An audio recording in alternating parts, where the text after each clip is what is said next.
10, but people start making their presentation 10 minutes before. Okay.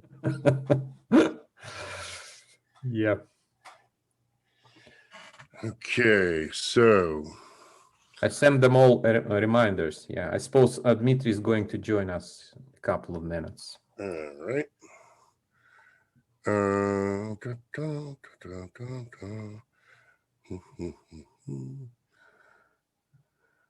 don't even remember the order.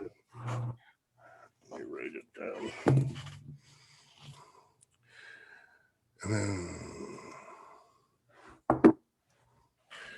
All right, so Maria, you're first. Dimitri, Kate, Karina, Eleonora. It's just Eleonora? Yeah. Yep. Anita, Elena, Tatiana, Elena, and Exlena.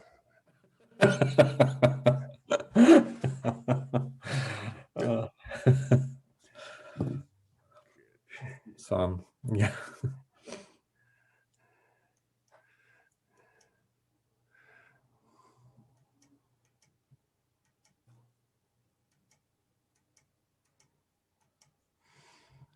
Oh, okay. Doo, doo, doo.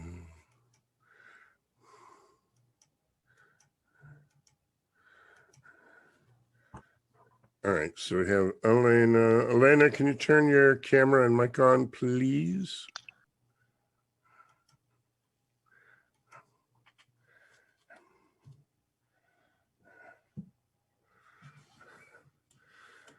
Didn't hear, I guess.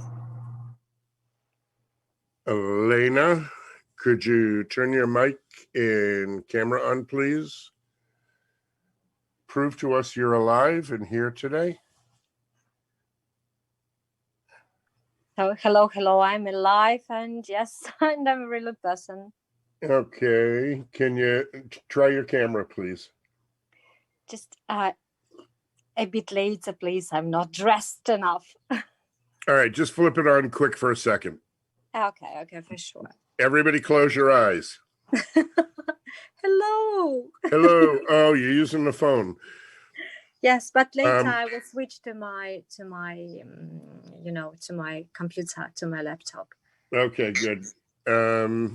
Yeah, make sure you sign in with, put your whole last name just so I can catch it, because it'll come in as the same one. Okay. And we'll take an extra minute beforehand to make sure you're okay. All right, great.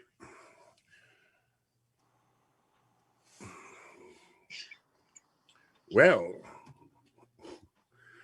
so let's chit chat while we're waiting for everybody to show up, including our speakers and our guests. So, what's new? Well, yeah. some things are new, right? So in terms of are we in the air? Yeah, I don't know if I'm going to bother putting it on. I'm not going to bother putting it on Facebook with the numbers. If I saw a lot of numbers coming in, I would, but I won't.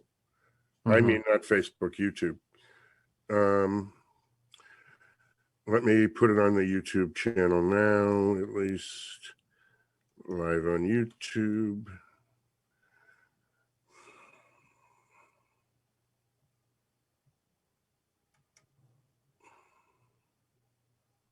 Are we waiting for all the speakers to join? Yeah, I was hoping they would. I'm not sure, Rob, that everybody will come by these times. As you mentioned, 15 or maybe. Yeah. Either 15 or 30 minutes before the talk. Before the talk, exactly.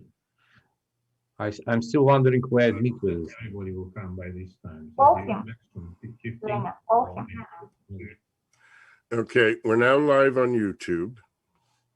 Okay. Hello, everyone. Hi there. Okay, you keep everybody occupied for the next couple of minutes. We'll wait a few minutes while everybody gets here. And Very welcome from Russia. why don't you tell us a little bit about Trendy? And then I'm going to talk about EFLtalks. So, Okay. So first of all, it's my great pleasure to Rob, who made this, who are making this event happening here. So it's a joint event of EFLtalks and Trendy English. And for those who don't know us, Trendy English is a community of English language teachers and language school directors. And we unite enthusiastic, open-minded people just for the sake of professional and personal development. Trendy English organizes a lot of events, mostly these days, mostly online. To be honest, now we are starting to provide face-to-face meetings. And the closest ones are supposed to be in some southern cities of Russia, Commission, and some other neighboring cities, I would say. So our next event is supposed to be in April. It is in April. It's called Trendy English Games. It's about gamification and using games. And our main event is planned for the end of the year. This is, say, late November. It's Trendy English Conference 10. So this year we'll be celebrating 10th anniversary of the Trendy English community. And we are really aiming at inviting all interested people in joining this amazing conference. It is going to be real global. Okay. That's it, Rob. okay. All right. I'm just making sure all the links are working. Everything's working fine. And hopefully we'll have people joining on the YouTube channel soon. We've got more of our speakers are showing up. Give me a moment and we'll get started. And let's see. So Dimitri's here. Let's make Dimitri a co-host. And all right, we have some more people showing up. So let's get started. I'll be talking in the meantime. Well, first of all, hi, I'm Rob Howard, and welcome to EFLtalks Trendy. Actually, we should call it Trendy 2 now, huh? Yeah. We're going to start catching up. Hi, Dimitri. And it's lovely to see all these smiling faces, except for me. It's a beautiful day, and I want to welcome you. For those of you who are not familiar with EFLtalks and you're new, let's just give you a quick presentation so you can see a little bit about us. First of all, we started over 5 years ago, and we just celebrated in October our 5th anniversary.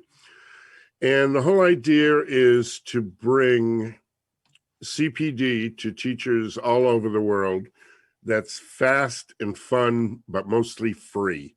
We can't all afford to go to conferences. And right now, nobody's going to live conferences because we're not traveling. But 5 years ago, when everybody was, we decided to start this online. And we're keeping it going, and I'll show you why. And we are the original teachers teaching teachers. And the whole idea behind us is I thought of doing something different, 10 minutes in 10 PowerPoint slides. The idea of this is you have one basic point that you can really get to, and it's easy for teachers to sit while they're going on the bus, the train, the tram, going to work, that they can catch up with CPD. we've had a lot of different ones here. You can see Trendy is becoming very popular. I think this is the third or maybe fourth we've done with Trendy. And we've had 36 different ones from all over the world with different themes, with different speakers. We've had Women's Day. We've been all over the world. We raised money for the people in Puerto Rico after the earthquakes, one we're very proud of. And you'll see here, we were nominated in 2016 for the British Council Elton's Award, which I was very happy with. This is after our first two, we got a nomination. We also have won twice an Eve Award, which, if you're not familiar with Eve, it's Equal Voices in ELT, and I'll show you why. But we've been over 5 years. We have over 400 EFL talkers, and I want to thank each and every one. You're going to see down in the corner here on the EFL Talks a little picture that keeps popping up like it did. And these are our speakers. We've had over 400 speakers. It's getting very hard to put together that composite. And speakers come from all walks of life. We have famous speakers. We have brand new teachers. We have them from all over the world, from over 200 countries. And the nice thing about it is we've acquired over 600 videos, 10 minutes long, on all different subjects about ELT and teaching.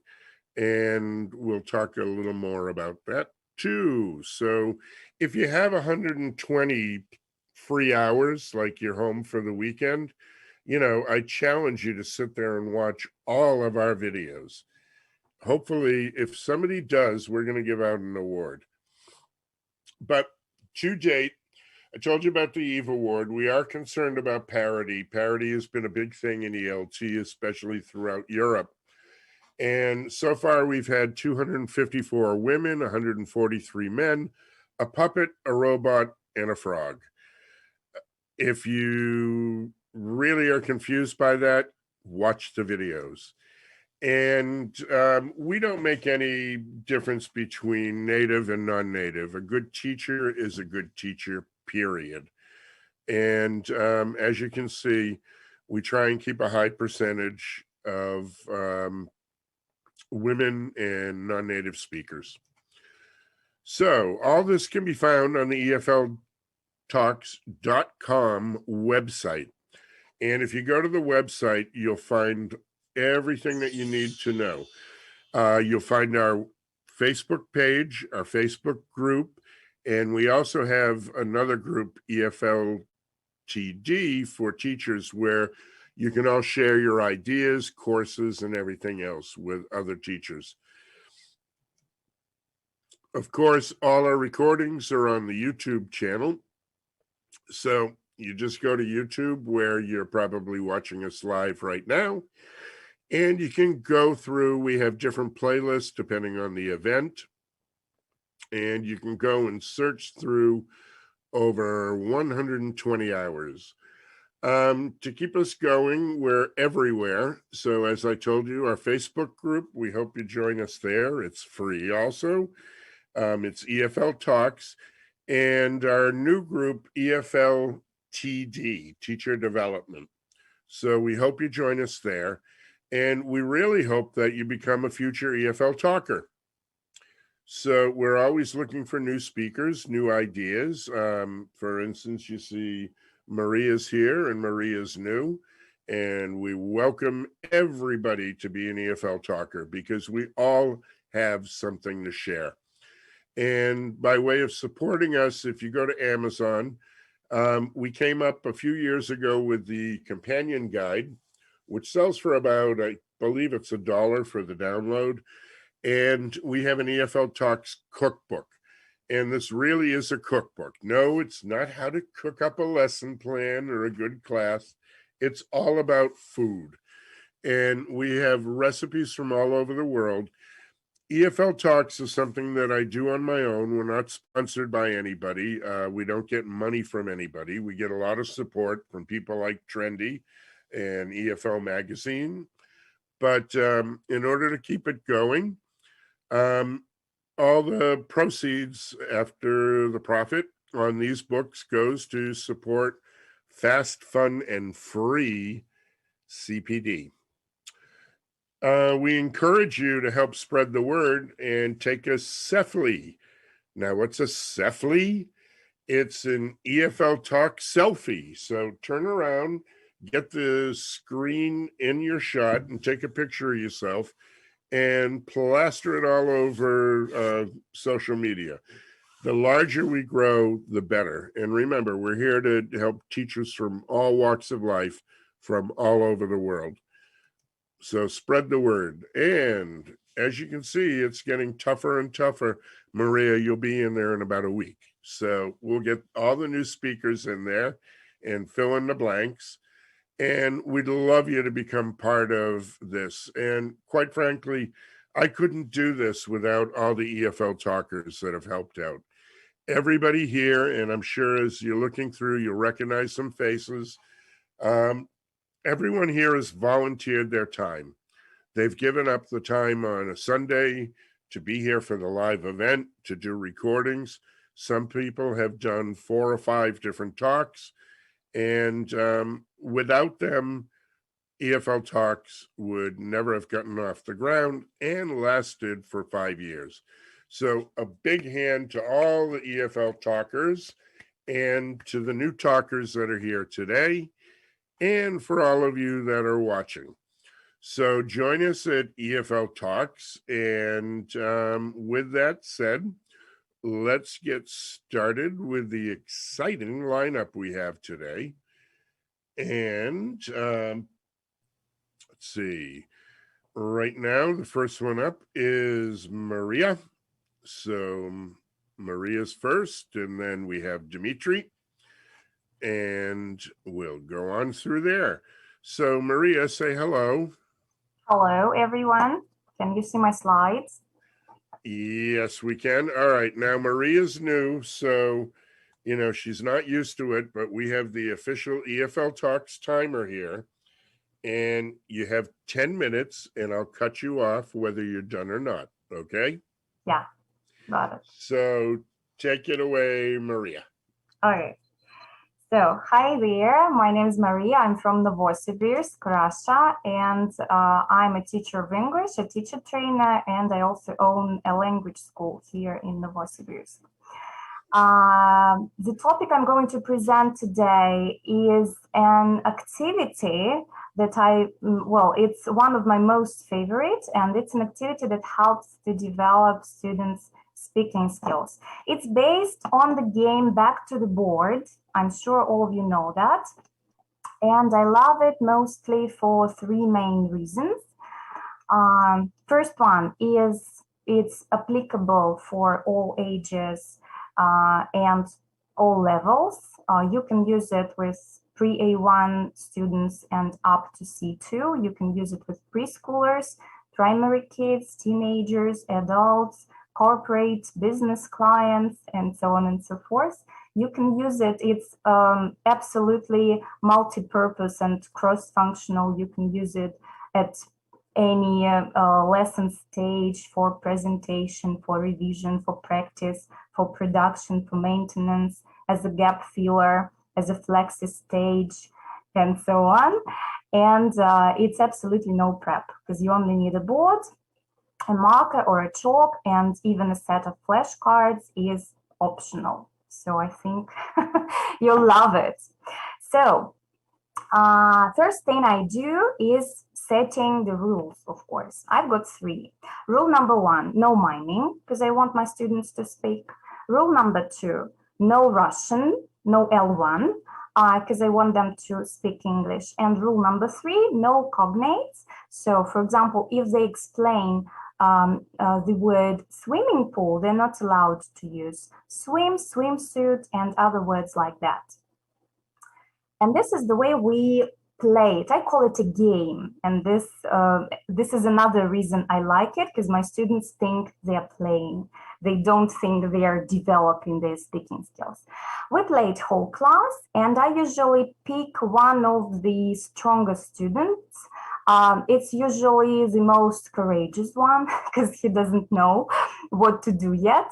And he's sitting or standing, his back to the board, and there's a word or a picture on the board behind him.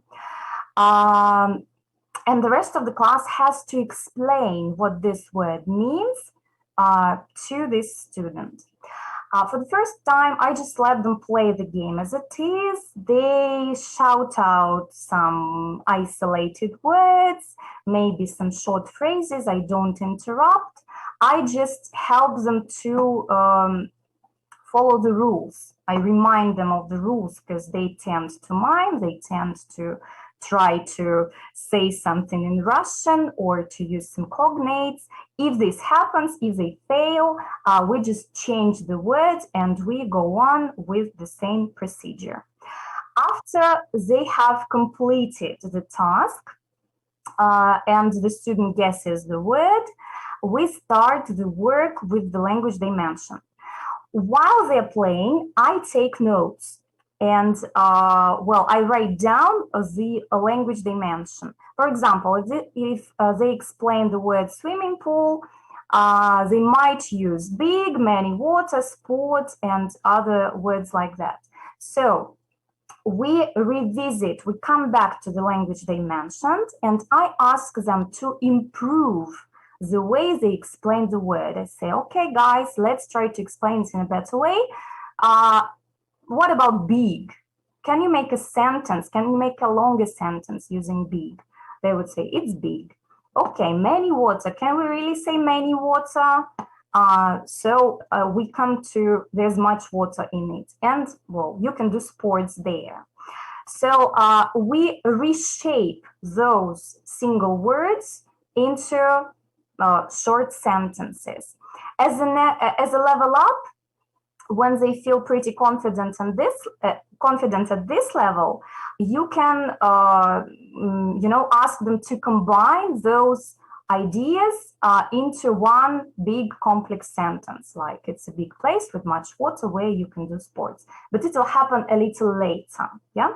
So in this particular class, after we have revisited and reshaped the language, I leave those phrases on the board as a model, as a scaffold, so that they can use those structures, that grammar, changing some words to explain the next word and the next word and the next word. I usually take one lexical set because the structures are more likely to be similar. So we play this game for several classes, and then when I feel that they feel pretty confident, I change the procedure. And now it's the student who explains the word to the rest of the class. Here, every student has a chance to speak, and a weaker student has had enough practice before they actually have to perform. This is less stressful. This is more comfortable for them. So that's why we start with this and go on with this procedure. And when I feel that they feel confident with this as well, I just put them into pairs and I organize the same work in pairs. And now they take turns to explain the words to each other in pairs. And this makes this activity even more effective. As a level up to this stage, you can also set a timer. You can ask, you can limit the number of words they'll explain. You can use different lexical sets here. You can also use different lexical sets at the previous stages, but well, here as well. And for higher levels that tend to use, primitive language, they don't like to use those, words of a higher level. You can also use taboo words. You can write them down on the card. Yeah, there's a word they have to explain, and there are some taboo words that they're not allowed to use in their explanation. So this is the way it works. We start whole class when one student is to guess the word and the others have to explain what it means. Then we change it into this one when every student has to explain a word to the whole class, to the rest of the class, and then they do the same in pairs.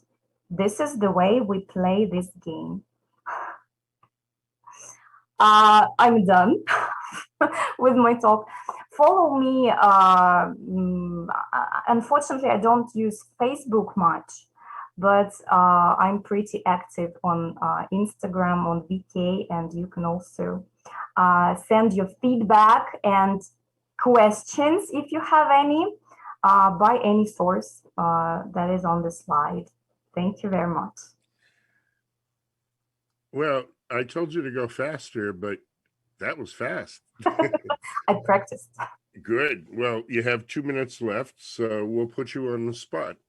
Okay. I like the fact that you mix things up a lot. You say as soon as the student gets comfortable, you change. And I think that's great. And I think a lot of teachers need to realize that this is an important part of their development, because in real life, everything changes all the time. So great. I like your ideas. And well, we thank you so much. And you did great for your first one. I didn't have to cut you off and go. So welcome and thanks, and stick around. And if you want to join in the YouTube channel, and you can chat with people that are watching, and stay here. But we hope to see you again, Maria. Okay. Thank you very much. Thank you for inviting me, Rob. Thank you. And next up, we have Dimitri, and everybody knows Dimitri.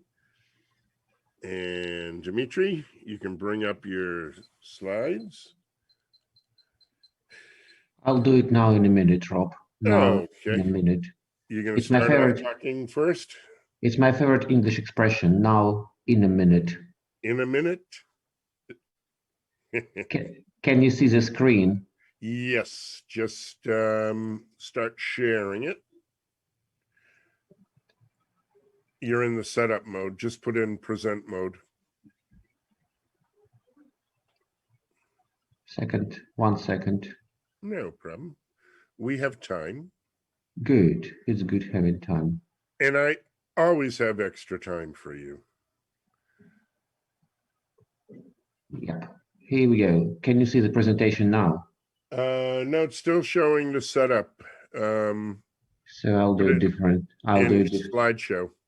I'll do it differently now. Yeah. You're on a Mac, huh? I can't help you with a Mac. I am on Windows. Oh, you're on Windows? But well, it's in Russian, so try hitting F5. Function key 5. If you're on Windows, that should automatically start the slideshow.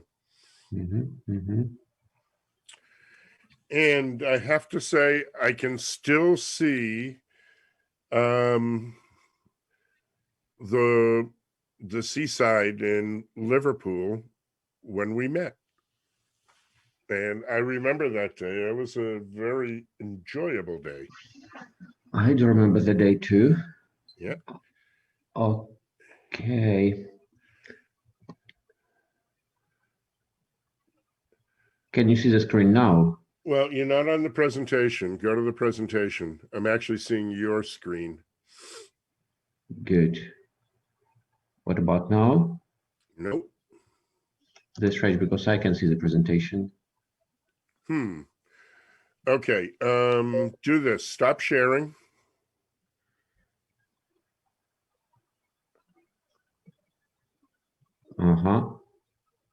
Okay, now when you share, choose the PowerPoint presentation, not the screen.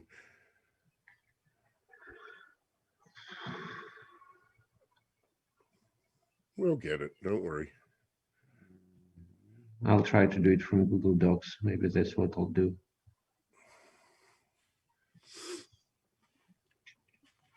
It's the beauty of recordings. All this will be edited out. Good. That's funny because I checked it so many times. Yep. Dmitry, I believe your first attempt was successful. You had just switched to slides mode. That's it. Well, There we go.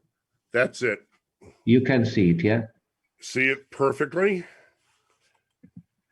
Good, good. Do you see the Great. first slide? Okay, wonderful. So without further ado, I'm very happy you're here as always. And I hope to see you somewhere soon in person again. But in the meantime, I'm set you up for 10 minutes. I have the timer ready to go. Thank you very much, Rob, for having me as speaker.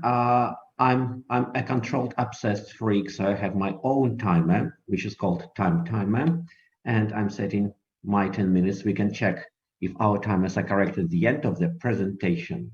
So my name is Dmitry, and I work for the Dmitry Nikitin School, and we teach kids, we teach teenagers, we teach adults. And at the Dmitry Nikitin School, we started an interesting practice of running retrospective sessions with our little students, with our teen students, and with our adult students as well. So what is a retrospective session? A retrospective session is a kind of a in-depth feedback session, which we run 4 times per year in every group with all students. So as you know, there are some levels of mindset and levels of leadership, where at the basic level of mindset and leadership, you can follow clear instructions. And unfortunately, in Russia, when we have kids from secondary schools, they are very well trained to follow instructions, but they can't give productive feedback. So the next stage of leadership and the next stage of mindset is a stage where our students can give productive feedback, by which I mean green feedback, positive feedback, and red feedback, kind of constructive, sometimes negative feedback. And that's especially difficult in some countries, like in Russia. That's very difficult to give red feedback, productive, constructive feedback to teachers, because they're thought as authority figures. And that's not how the modern world is organized. In the modern world, you have to give productive feedback to all people around you, to people who work for you, for your bosses, for your friends. That's how the world is organized, we believe, at the Dmitry Nikitin School, which can move you to the next level of leadership, when you can work in teams on given tasks, and the highest level, you can formulate your own tasks, your own plans. So retrospective sessions help us to push our students gently from the first level of leadership, I can follow clear instructions, to the second level of leadership, I can give productive feedback. Retrospective sessions are run for 90 minutes, so it's a whole lesson. Now, that's very interesting, because we all have to cover the curriculum, and we all have to teach English. And English is a hard skill, isn't it? Listening, writing, reading, speaking, all the skills can be trained. However, we believe in the 21st century competencies, and beyond the language skills, which we may want to train at our ELT classes. And retrospective sessions, that we do not look at them as at a waste of time. We look at them as at quite productive tool, which can help us to change the curriculum and to fit it better to the students' needs, and to create a more productive environment, which will then lead to a more productive language teaching. So at the beginning of retrospective session, which we run 4 times per year, 90 minutes each, we remind simple rules. We don't take retrospective personal. Teachers do not take it personal. Learners do not take it personal. We listen. That's very important, to listen to what other people are saying. And everyone's voice is important to us. Everyone should have a voice during a retrospective session, and it's discussed for 90 minutes. The 4 retrospective questions are discussed in a formal way for 90 minutes. And we focus, together with kids, sometimes together with teenagers, we focus on improvement. And we want to create this mindset of continuous improvement for our learners. When they have voice, they see a problem as a challenge, not a problem, as an opportunity, not a problem, and they have the power to change the learning process. We think that's important. At the beginning of a retrospective session, students are given 2 questions. What did we do well within a certain period of time? In our case, it's 3 months. What did we do well in a certain period of time, which is 3 months? And what can we do better? What can we do better next time? And first, students answer the questions individually. Then they share it in groups of 4. And then they put it on an online board, on a mirror board, and then everybody reads it. And we discuss the questions. We openly discuss the questions, and a teacher is present, and a retrospective session is run by a different person, not a teacher who comes to a class, but a teacher is present, and the teacher is part of the team and gives her answers as well. And then when the answers, what did we do really well, what could have been done better, are discussed, we move to the next block. We ask kids a question based on what you've just heard. What ideas did you get? What ideas of improving the process did you get? And what are our action points? What are we really going to do later on to change our school to be a better place? Now, I think that's very important, because at the end of every retrospective session, an action plan is created. And when the action plan is created, we as school managers and we as English teachers have to follow it. If a plan has been agreed, we have to follow it, otherwise, and make real changes which are visible for our learners. Otherwise, retrospective sessions are going to be a waste of time. There's a variation of a retrospective session. So option 1, you can ask 2 questions first. What went well? What could have been done better within a certain period of time? You choose your period of time. It can be 2 weeks, a month, even a year. And then you create an action plan. The second option of running a retrospective session is draw a map of the past 2 months or the past 3 months, and on a map draw, on a timeline draw what went well and what didn't go that well as we've been wanting to, and then discuss it openly, and then finish with an action plan as well.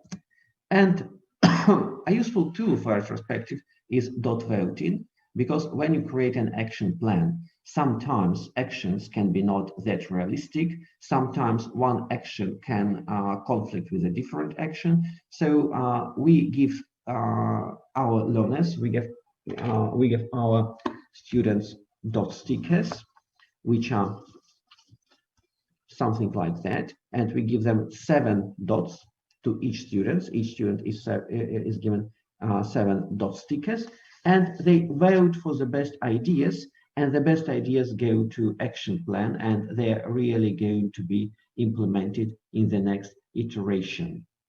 So that's very difficult. That was very difficult for us at the Dmitry Nikitin School to work with the teacher's mindset.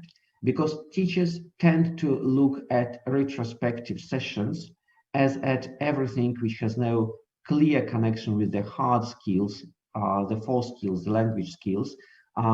They look at it as a waste of time to begin with. But then we use the principle we all know, select, reject, supplement. And first we select,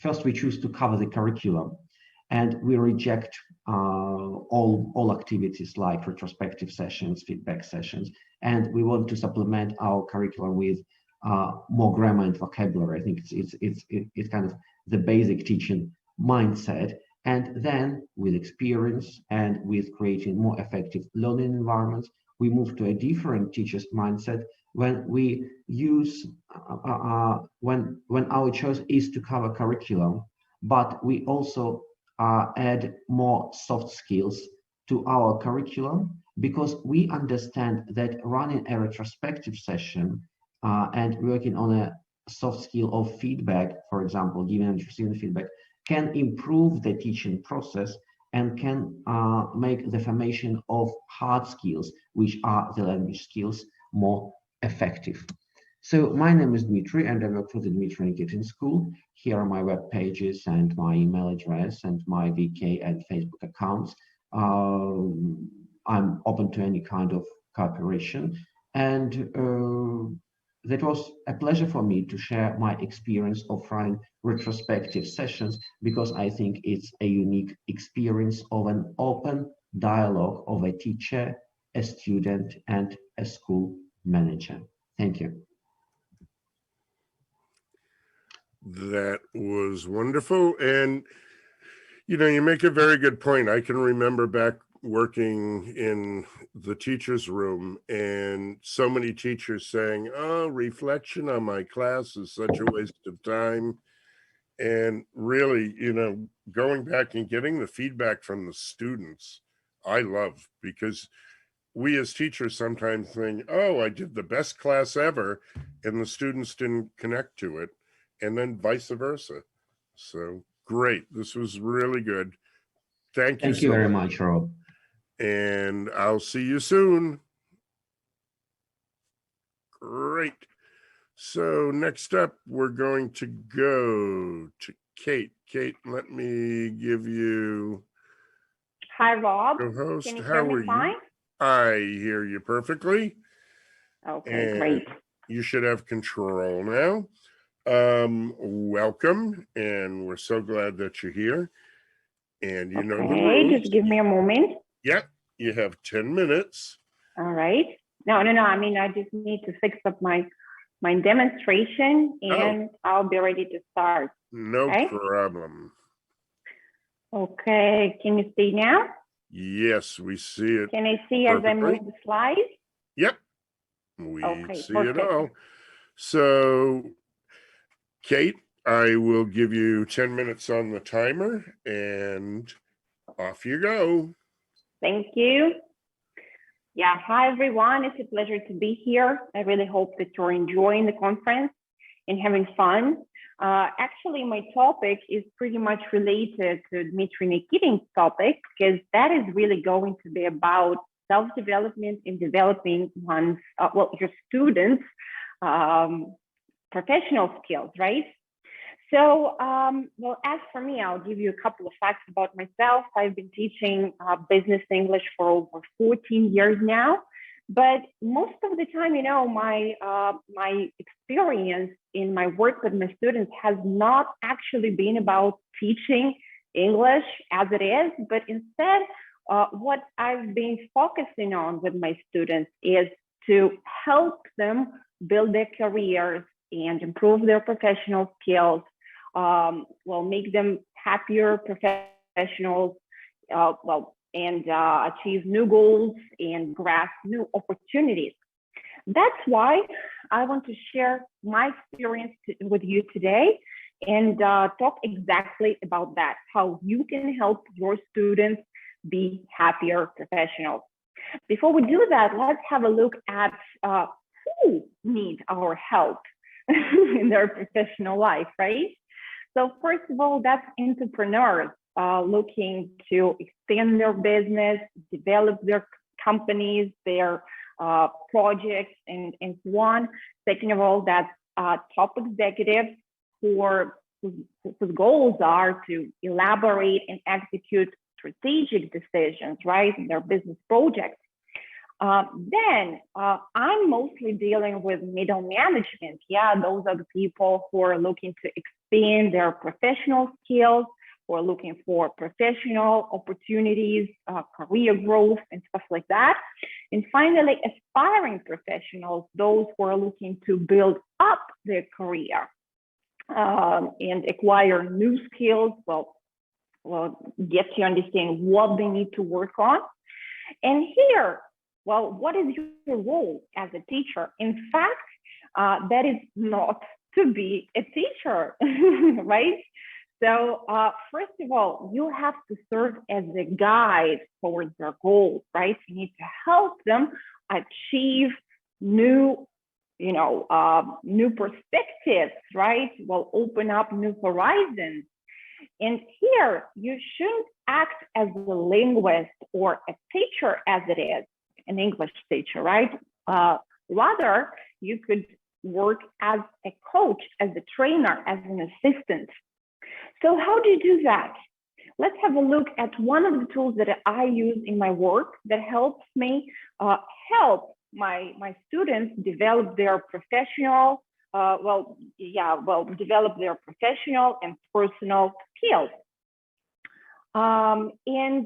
Here's the technique that I have been using for years now. It has no name, but I will present it to you. Hope it's going to help you.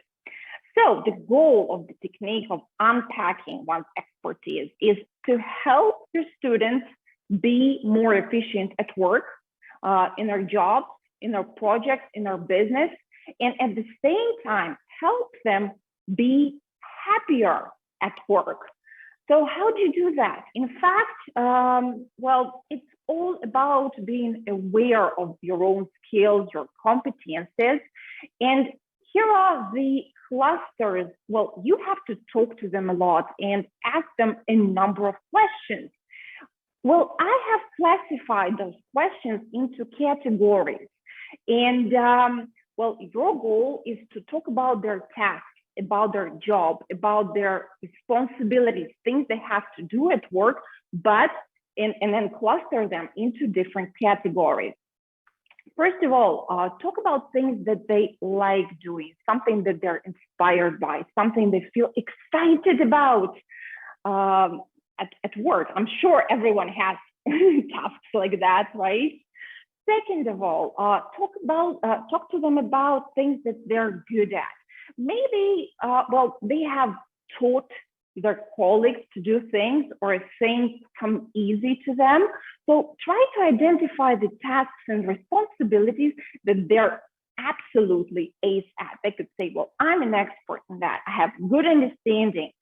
Then move on to the weaker points, right? Well, things they're not good at doing. Yeah, probably it's the things or the tasks where they need extra help, or they have difficulty understanding, or probably it takes them a longer time to execute those kind of tasks. And finally, things that they dislike doing, right? So they're complaining about this kind of job, this kind of task, and maybe they say, oh my God, it's boring. I'm so sick and tired of that. And well, here it is, right? You can see that the circles are kind of overlapping.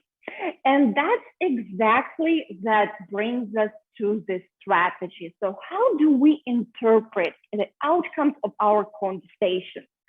Well, first, as you can see, the like doing and the good at doing section overlap. And here we arrive at the strengths. So it's the strong points that, of your particular student. And in order to be a happier professional, to feel happier at work, the task, the strategy for your student will be to maximize those kind of responsibilities, those kind of tasks at work. Second, things that the person is not that good at doing just yet, but they love doing that. They feel inspired when executing this or that task. I'm sorry, that was the wrong one. So the things that they're not good at doing, and they at the same time they hate doing that. Those are weaknesses. And well, in order to make your day happier and brighter, you should minimize those kind of tasks. Well, probably even eliminate those from your to-do list.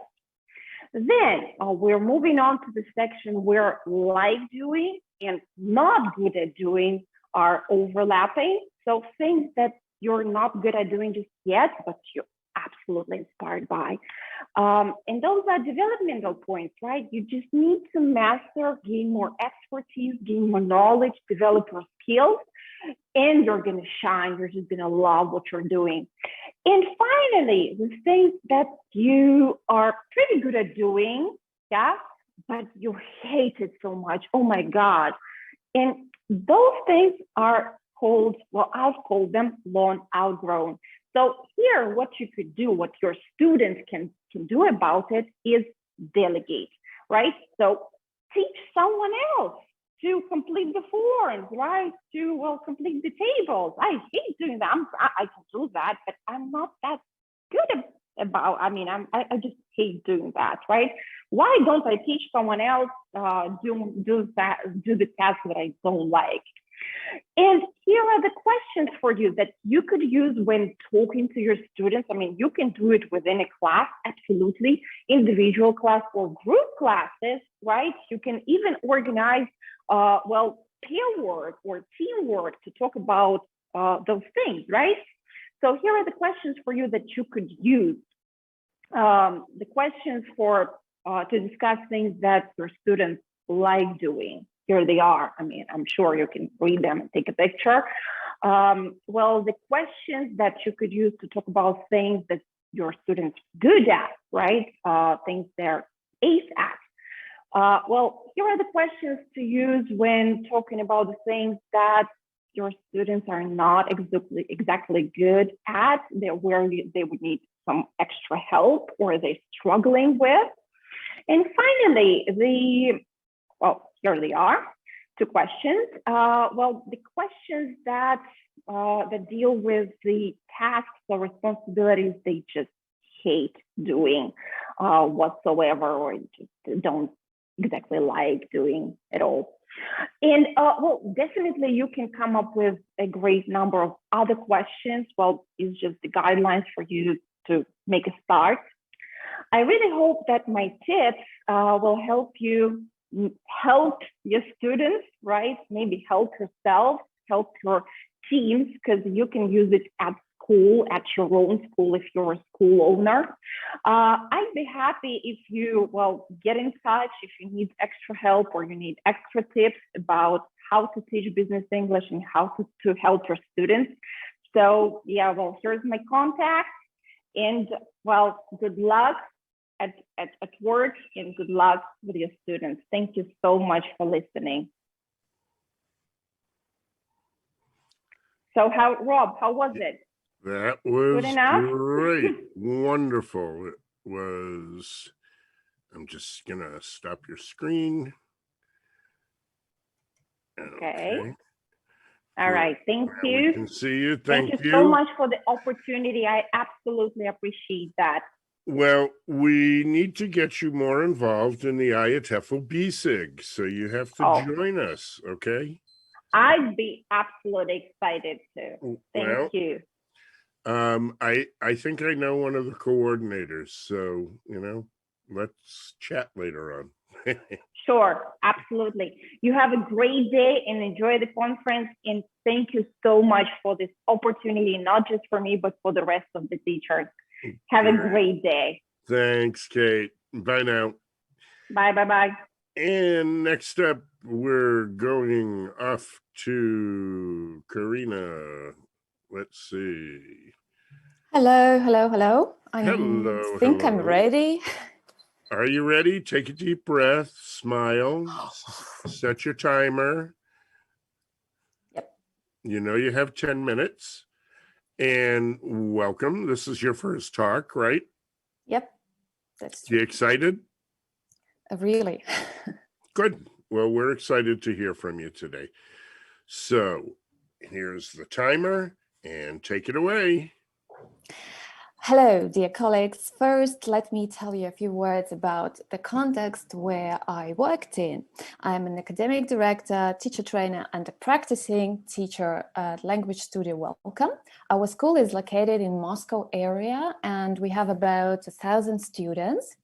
There are 20 teachers in our team, and we teach general English classes as well as exam preparation classes, both for international exams and Russian state exams. So we end up dealing with a lot of students' writings. And you know that from my experience, the only skill that usually remains neglected is proofreading. It's a real challenge for an average learner to read through the text, identify their own mistakes, and correct them properly. I'm sure most of the teachers are well aware of this issue, but still we keep forgetting to include this tiny stage in our writing lessons. And that's why I see proofreading as a social outcast. It's present, but nobody gives it enough attention. So my aim today is try and persuade you to invest more time and effort into developing this skill. But why is it important? What can it give us? Here are some reasons. It increases students' confidence in a writing process in general, sharpens their noticing skill, helps them analyze the language better, thus master it faster, develops an ability to self-edit and self-assess. It is a necessary study skill for further learning, and it as a final result, it enhances learner autonomy. Well, even if we as teachers come to realize these benefits and remember to ask our students to check their works, they'll still can look like this. I've already checked it. No, please read and check it more carefully. But I've checked it. No mistakes? No. Okay. Well, most often learners feel tight and reluctant to do anything extra after writing. And that's why I'd like to share some steps which I found useful in my practice to make the process of proofreading and editing less challenging and more student-friendly. First, we need to attract more attention to the importance of checking students' writings by adding some fun. I think we all know the cost of a missing comma, like in the slide here, or a misspelled word. Well, find some fun examples on the internet. The crazier the better, and use them as a warm-up at your writing lessons. Invite students to identify a mistake and laugh at it together. Well, I'm quite confident the idea will stick to their memory and will function as a reminder to check their writings more carefully next time. Okay, next tip is to break the proofreading and editing process into small, swallowable portions. We can't overload our beginner writers with too much information. This might scare them away. Instead, having analyzed your students' weak areas, prioritize some areas and set 2-3 rounds of proofreading for the initial lessons of this topic. For example, first round can be read and identify any spelling errors. Done. Second round, read and check punctuation. Done. Third round, read and check the word spelling or the word order. Okay, done. Great. Stop. Can I have your works, please? Well, the idea is to focus on the task, for students to focus on the task at hand and allow students to acquire this habit comfortably.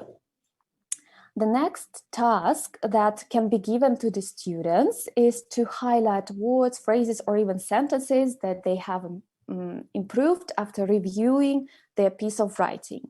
Later, when you will be checking the work, highlight what else can be improved in a different color.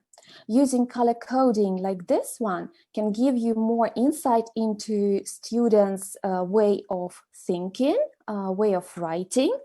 It will also visualize the proportion of the errors which were self-made, self-corrected, and which were corrected by the teacher. At first, the later will probably outweigh, but gradually the situation will change, and eventually using this approach will provide evidence of students learning and acquiring this skill of proofreading. The next useful tool that I found rather effective is a personalized checklist. Apart from including the essential criteria, I leave some empty lines for individual problematic points. For example, most of the students at B1 level don't need to be reminded about the capitalization of I, but some still need this kind of support. After checking each final draft, discuss with the student what criteria can be added and what can be deleted as the situation has changed, has improved, and there is no further need in having it there. Well, I sincerely believe that the constant repetition of these tasks will help students become better at detecting their own errors. But the process of editing, we all know that, is more than that. So we need to teach students to see beyond grammar and spelling mistakes. We need to teach them to work on a word choice. How often do you watch your learners ending up using good, interesting, bad too much in their writings? I believe quite often. They are prone to rely too heavily on simple words and structures. That's why our next aim is to coach them to explore more advanced options. Students need to be taught how to use online dictionaries, English Copra, different concordances. For example, set a task to edit their work. First, they underline all examples of good and interesting in their writing, then give them some time to search online for the alternatives. You might need to spend more time here, depending on how often you add similar tasks at your general lessons, and how confident your students are using online dictionaries, collocation checkers, and tools like this. Well, summing up, let me briefly recap the main steps of teaching proofreading. First, cultivate students' interest in this skill. Teach them the main methods.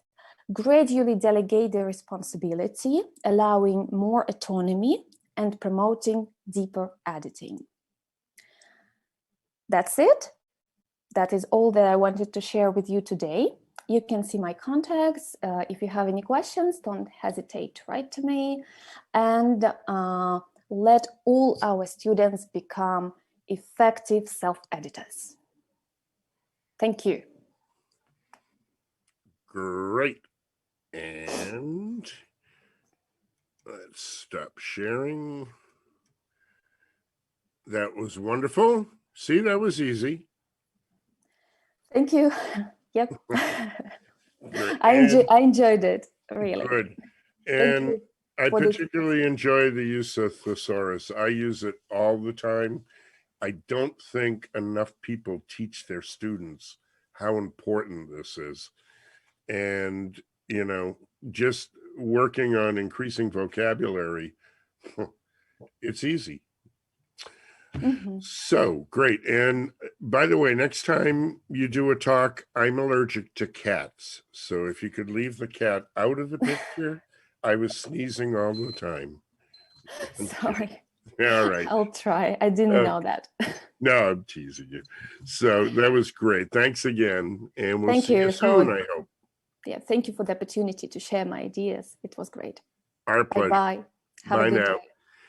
You too. Okay, next up, let me, Eleonora, let me make you a co-host. And hello. Hello, can you hear me? I hear you perfectly. We see you perfectly. You just need some white, and we have the USA there. We got red, white, and blue almost. Okay. Great. Okay. Now I'm going to So share my screen. Can you see my presentation? we see it perfectly. And I want to thank you for being here. And you know, you have 10 minutes. Yeah, thank you very much for inviting me. It's a great pleasure to be a speaker of this conference. And my name is Elena Krashkova. I'm a teacher trainer. I run a language center and an online school. But today I'm going to be talking as a teacher of teenagers. And I'd like to share some activities to motivate teenagers to speak. And the first aspect which we can't overlook is, of course, a psychological aspect which influences our classes and our work with teenagers. Actually, they are sometimes reluctant to talk, and we have to pay attention that they experience psychological and biological changes. And when it comes to speaking, we notice that they are so snowed under with work and classes that they are extremely exhausted, and sometimes it seems to them that they do not reach the expectations of teachers and parents. That's why the first point to take into account is topic. What do they want to talk about? Of course, themselves. And I've recently conducted a poll for my students, for my teenagers, and asked them about topics which motivate them to talk, which they would like to discuss. And these are the answers of my students. And of course, just because they want to talk about celebrities, it doesn't mean we should not keep to the plan of our course book, but we can use these topics as warming ups. And I start my classes from leading or warming up based on these topics. It's fashion, celebrities, latest news, trends is in social nets. And of course, sometimes we think that gadgets are a disaster, but we can't give gadgets a miss. And love of students to social nets can be turned into a very motivating topics. Apart from all this, they told that they would like to pay attention to psychological aspect, such as Ekaterina mentioned. They want to pass their to pursue their career, I would say, yes, and they want to set goals for future, and it's very important to discuss all this with our students. And of course, traveling and interesting places, gadgets are topics to discuss, but we know that sometimes personal questions do not work. For example, if we set topic fears and ask a question, what are you afraid of? Perhaps our students will not tell us. And what can we do? So we can ask them to imagine that they are a Harry Potter, for example. Yeah, you're Harry Potter. What are you afraid of? This gives them the impression of an imaginary character. They take a role and they start talking. Besides, there are some techniques which lead to very vivid discussions, and we have to provide the example. It's wonderful to start with a personal story. For example, once I took a trip to London and lost my passport. And you, of course, it's an imaginary story, but if you set such a story, you can follow this story with the question, have you ever experienced something like this? And I'm definitely sure your students will find some interesting, some catching stories which they can discuss. One more thing is to tell them that you understand them and start with a question, if I were a student, I would, and provide some things like, I would play football, I will not do my homework. This will give them the impression that you understand them and build strong confidence between you and students, and offer them a question, if I were a teacher, I would.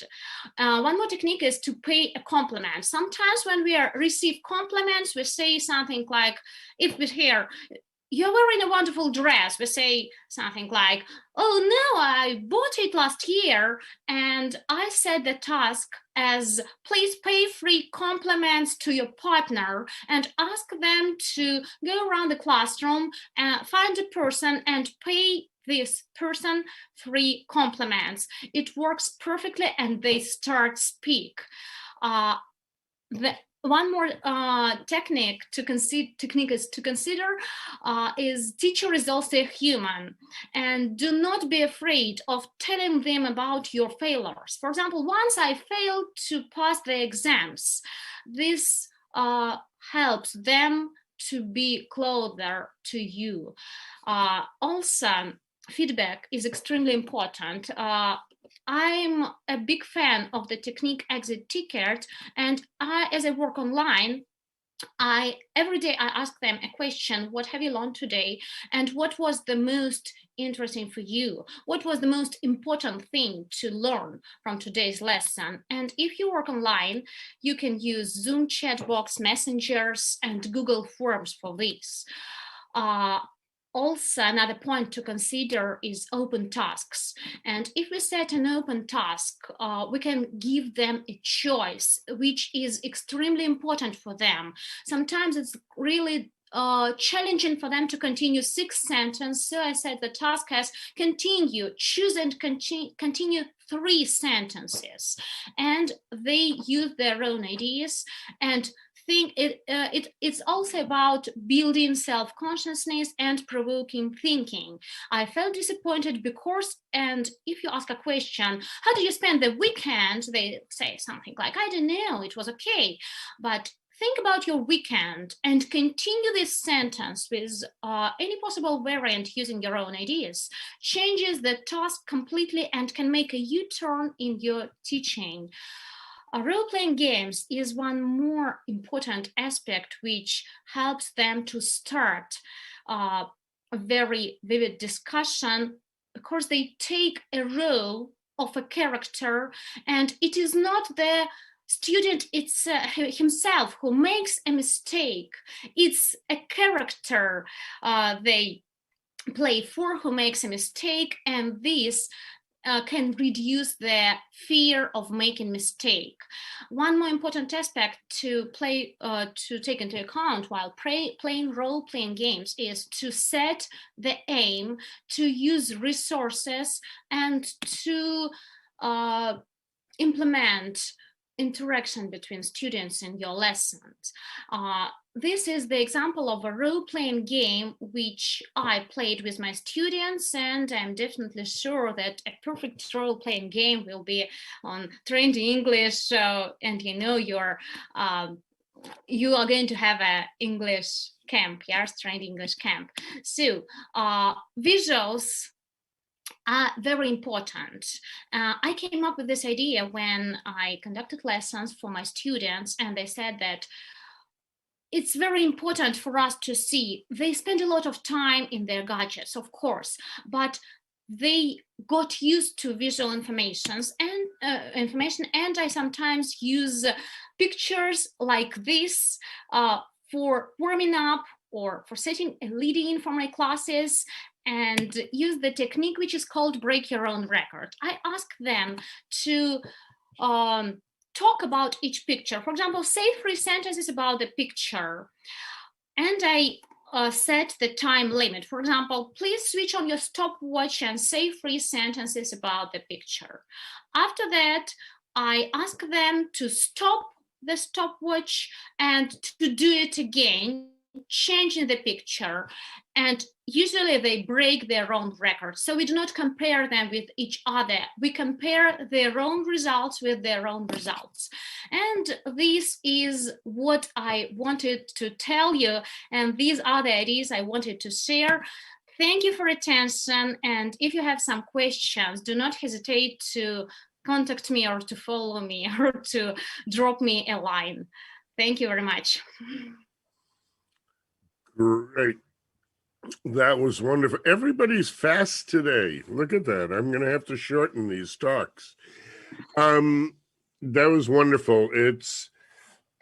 Many people don't realize my favorite thing to teach is actually teens.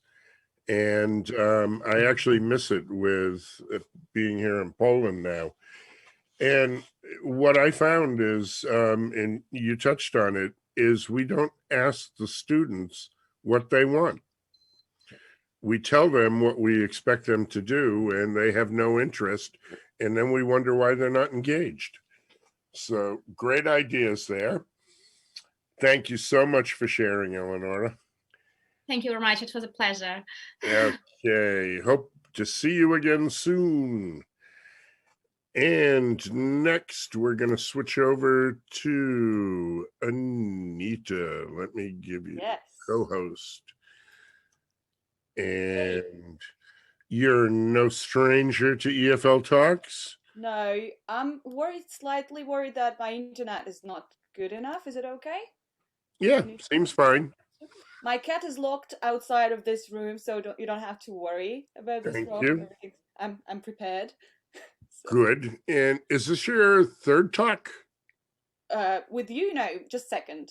Second? Okay. Good. So I'm waiting for an invitation for the third one, right? I'll be inviting you soon. Very good. So we have 10 minutes on the timer, and I can answer that question right now. Okay, and so we can do it shorter then, right? My answer is no, but I'm talking about myself. 4 years in Poland and I can't speak. Good. Actually, this is what I'm going to be talking about. Am I starting my timer, right? Ready? Go. Yes. Super. Thank you so much for inviting me. Thank you, everybody who's watching. Quick hello to Natalia, who's very active in the chat. So, Natalia, if you can answer that question as well, that would be lovely. I'm going to read your answer later today after the talk. And I'm slightly worried now because Karina told everybody to proof check all the written production. And now I'm worried about my presentation and typos there.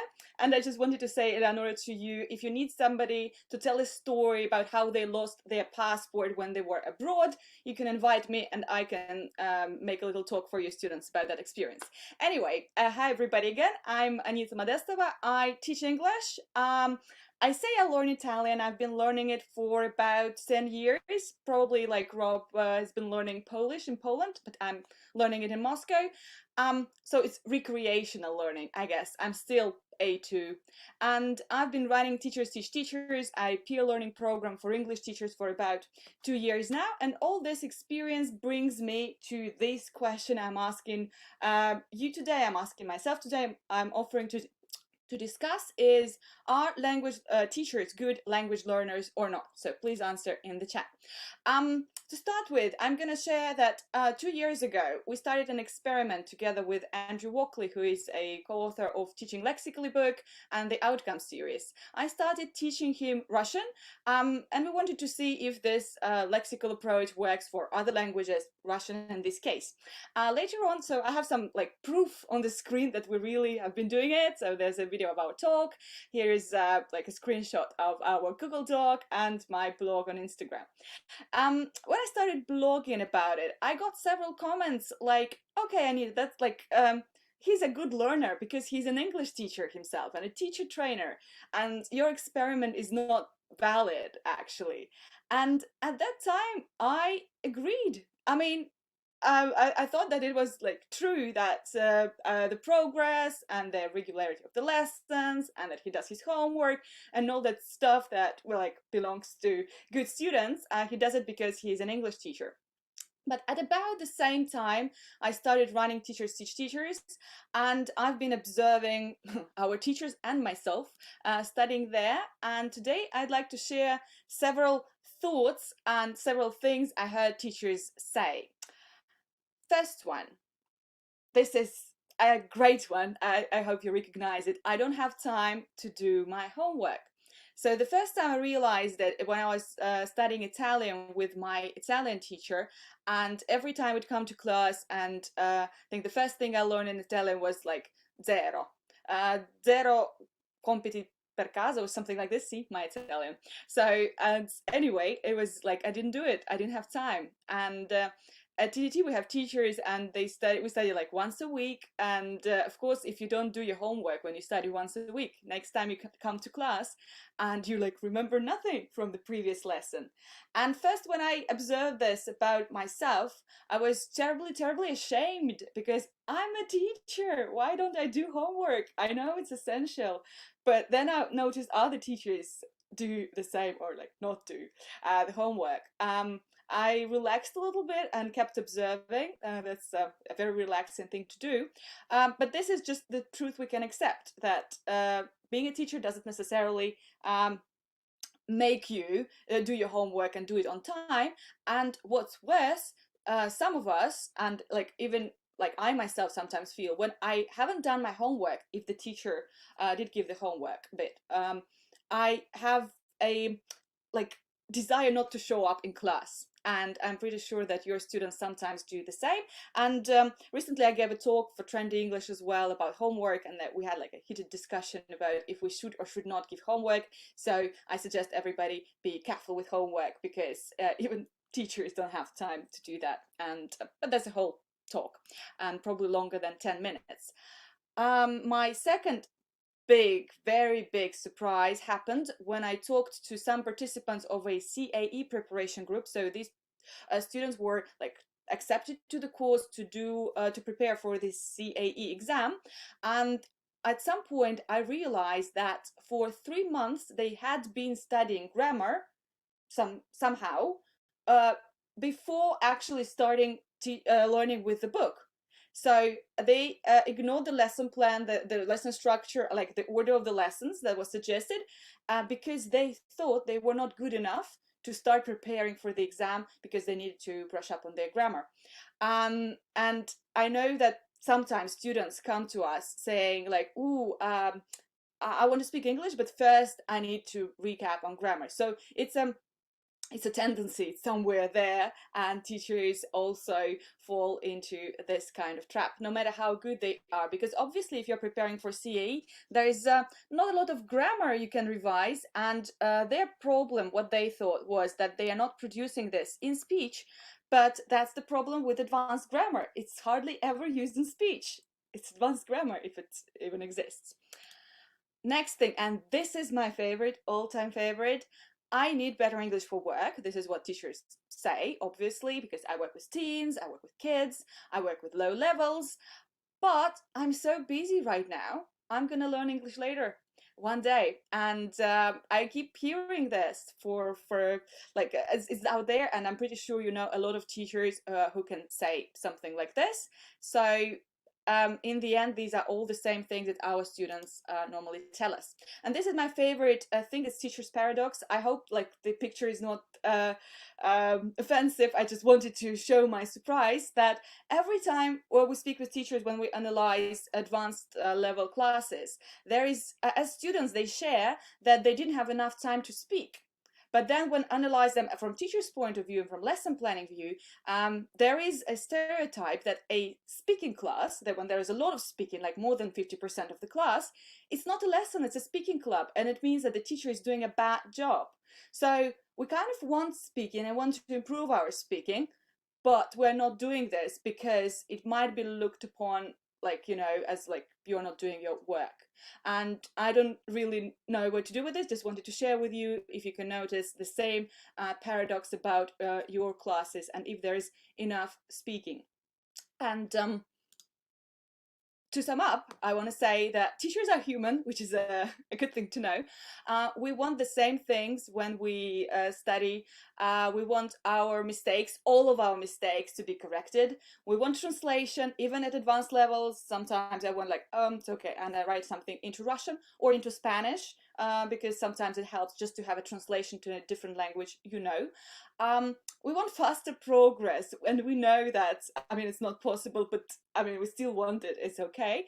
You name it, like, you know, all those things that students tell you, we are subject to all those kind of traps, maybe mistakes and stereotypes as well. So answering these questions, and like, I wish, you know, I had more experience when 2 years ago when I agreed that Andrew is a good student because he's an English teacher. Are we good language learners? Oh, we can be. Yeah. So going back to Andrew's story, he does a lot of things that other students who are not language teachers do, and that's why he's a very good language learner. And I also have students who are not English teachers who can learn language really well, and I also have teachers who sometimes, like myself, for example, yeah, they don't do homework, skip classes, and like kind of procrastinate for 10 years instead of just getting down to it and learning the language. Or maybe there is pleasure in that as well. So we can be good language learners, or we can learn to be. And here is, oh my God, I forgot to add it to a slide, because there's 10 slides now, I remember. So what I wanted to say is that here, being a teacher might probably make it harder for you, because you all know you have this checklist of a good language learner, of a good student, and when you start learning something, you understand you don't match those, you don't tick those boxes, and that guilt, that shame, kind of makes it only worse. So what I wanted to say, that if you're an English teacher and you think you need to improve English, you're basically talk to yourself as if you would be talking to your students, and this might help.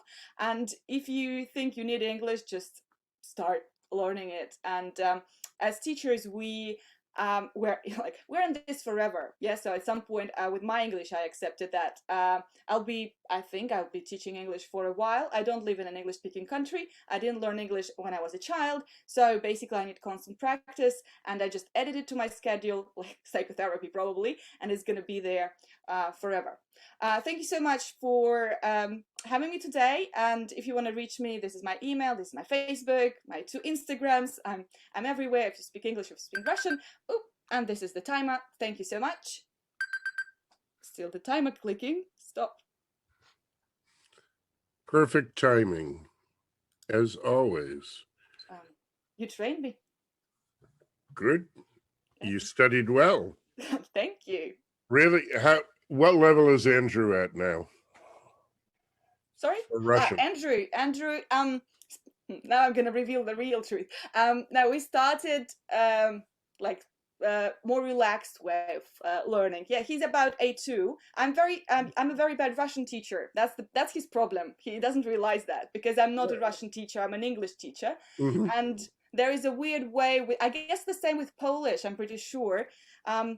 the levels that work a bit differently in a way because of the, maybe, I don't know, at least the Russian course books, they have different names for everything and different certification levels, you know. But as an English teacher, I assess his Russian, and like, to me it's kind of A2, you know. And I think it's good because it's very adult A2, you know. You can speak about different things. And it's actually an interesting question, you know. I'm American and I'm teaching English, but you know, I do speak other languages, and the question is, could I teach those other languages? And you know, I know you're a great English teacher. It's funny to hear you say that I'm not a good Russian teacher when teaching your own language. I'm not. I like, and I think that's the second, like two things that like they don't transfer. If you're a good language teacher, you're not necessarily a language learner. You're language learner, and the same with, like, if you teach one language really well, doesn't mean you'll be teaching a different one. Sure. And it's kind of interesting to think of it that way, and we usually don't think about it until you brought it up. But that's great. So, molto grazie. Niente. Yeah, so that's why I'm confusing it with Spanish language interference. I mix everything now, you know, between learning French, Italian, and Portuguese. Prego. No, I remember the correct answer is okay. I better switch off and Prego is good. Okay. Prego. Prego. Hey, yes. So, arrivederci, Anita. Ciao. Ciao. Great. Okay, so we're going to move on to Elena, and let me give you co-host. Hello, Elena. Hello again. So now I look better, I think, than before. No, So you look perfect. thank you. So we'll try to demonstrate the. Okay, is it okay? How to deal with the pink elephant in the classroom. Yes, it's yes, perfect. yes. You're a neurolanguage coach also. Yes. I'm a neuro language coach. Hello, everyone. Yeah, Rob, thank you for having me here, and Evgeny as well. And, you know, I'm really thrilled to be among such amazing educators who I can see that they really love what they are doing and are committed to making the modern world of education better. My name is Alena Fomichova, and I'm a teacher. I'm a certified neuro-language coach accredited by the International Coaching Federation and the teacher trainer. And, you know, in my work, I deal with the learners of all ages, but still I consider myself as an advocate of children and teenagers learning the languages. I've been working with them for probably more than 15 years, and I can say that the portrait of a learner has changed a lot. So I'll try to, okay. So the learner of today is absolutely different. That means that the teachers of today should become different as well. And that's great to know that now many teachers are really changing, picking up new skills, paying a lot of attention to emotional intelligence, mindfulness, and the brain. But some of them still ignore those things using the old patterns. Anyway, there's one thing we all have in common. We all want our learners to study better with passion. We all want them to have better results. And to achieve that, we need to bring our learners, to bring them in so-called perfect learning state. That's why I thought to talk today about the big pink elephant in the classroom, which is usually, you know, ignored, but which needs to be removed first so that we can have our learners in their perfect learning states. And this is about the brain, but I'll get to it in a bit. So now, if to speak about the learners of today, they are interesting, they're absolutely unique, they're multitasking, but at the same time, their attention span is less than it used to be. And they have a lot of external distraction. We know about their gadgets, and of course they are overloaded at school, and they have many things to do and to study fast, and they're often stressed. especially during this lockdown period. But still, they want to learn, and we want them to learn as well. And we want them to be curious, to be interested in what they are doing, to be motivated, to be successful. And to achieve all of these, we need to become more than teachers for them. We need to become their partners. We need to become their coaches, if you like. We need to be non-directive, to pay attention to their motivations, to their emotions, to ask them what and how they want to learn, and just in order to make the learning process more personal, more interesting for them. And we also need to go beyond empathy to compassion. And my first practical tip for today is when, for example, if you talk to your learner about his or her problem, you can go like this, I know how you feel. I can see, that you have some problems with this or that, but how can I help you? What can we do together to help you study better? Or what can we do to help you not forget about your home practice and do it on time? So here, open questions and active listening are really the key. And finally, we need to bring neuroscience in education, because our learners don't learn with their arms or legs only. They learn with their brain. And this is that pink elephant in the classroom, which is often ignored. Here, of course, we don't need to go deep into neuroscience and get stuck there forever. No. We just need to take those things that can really apply, that we can really apply. So as educators, we need to understand how people learn, how the brain works, how the brain reacts, because our brain is awesome. And you can see no two brains are the same. That means that every learner is unique.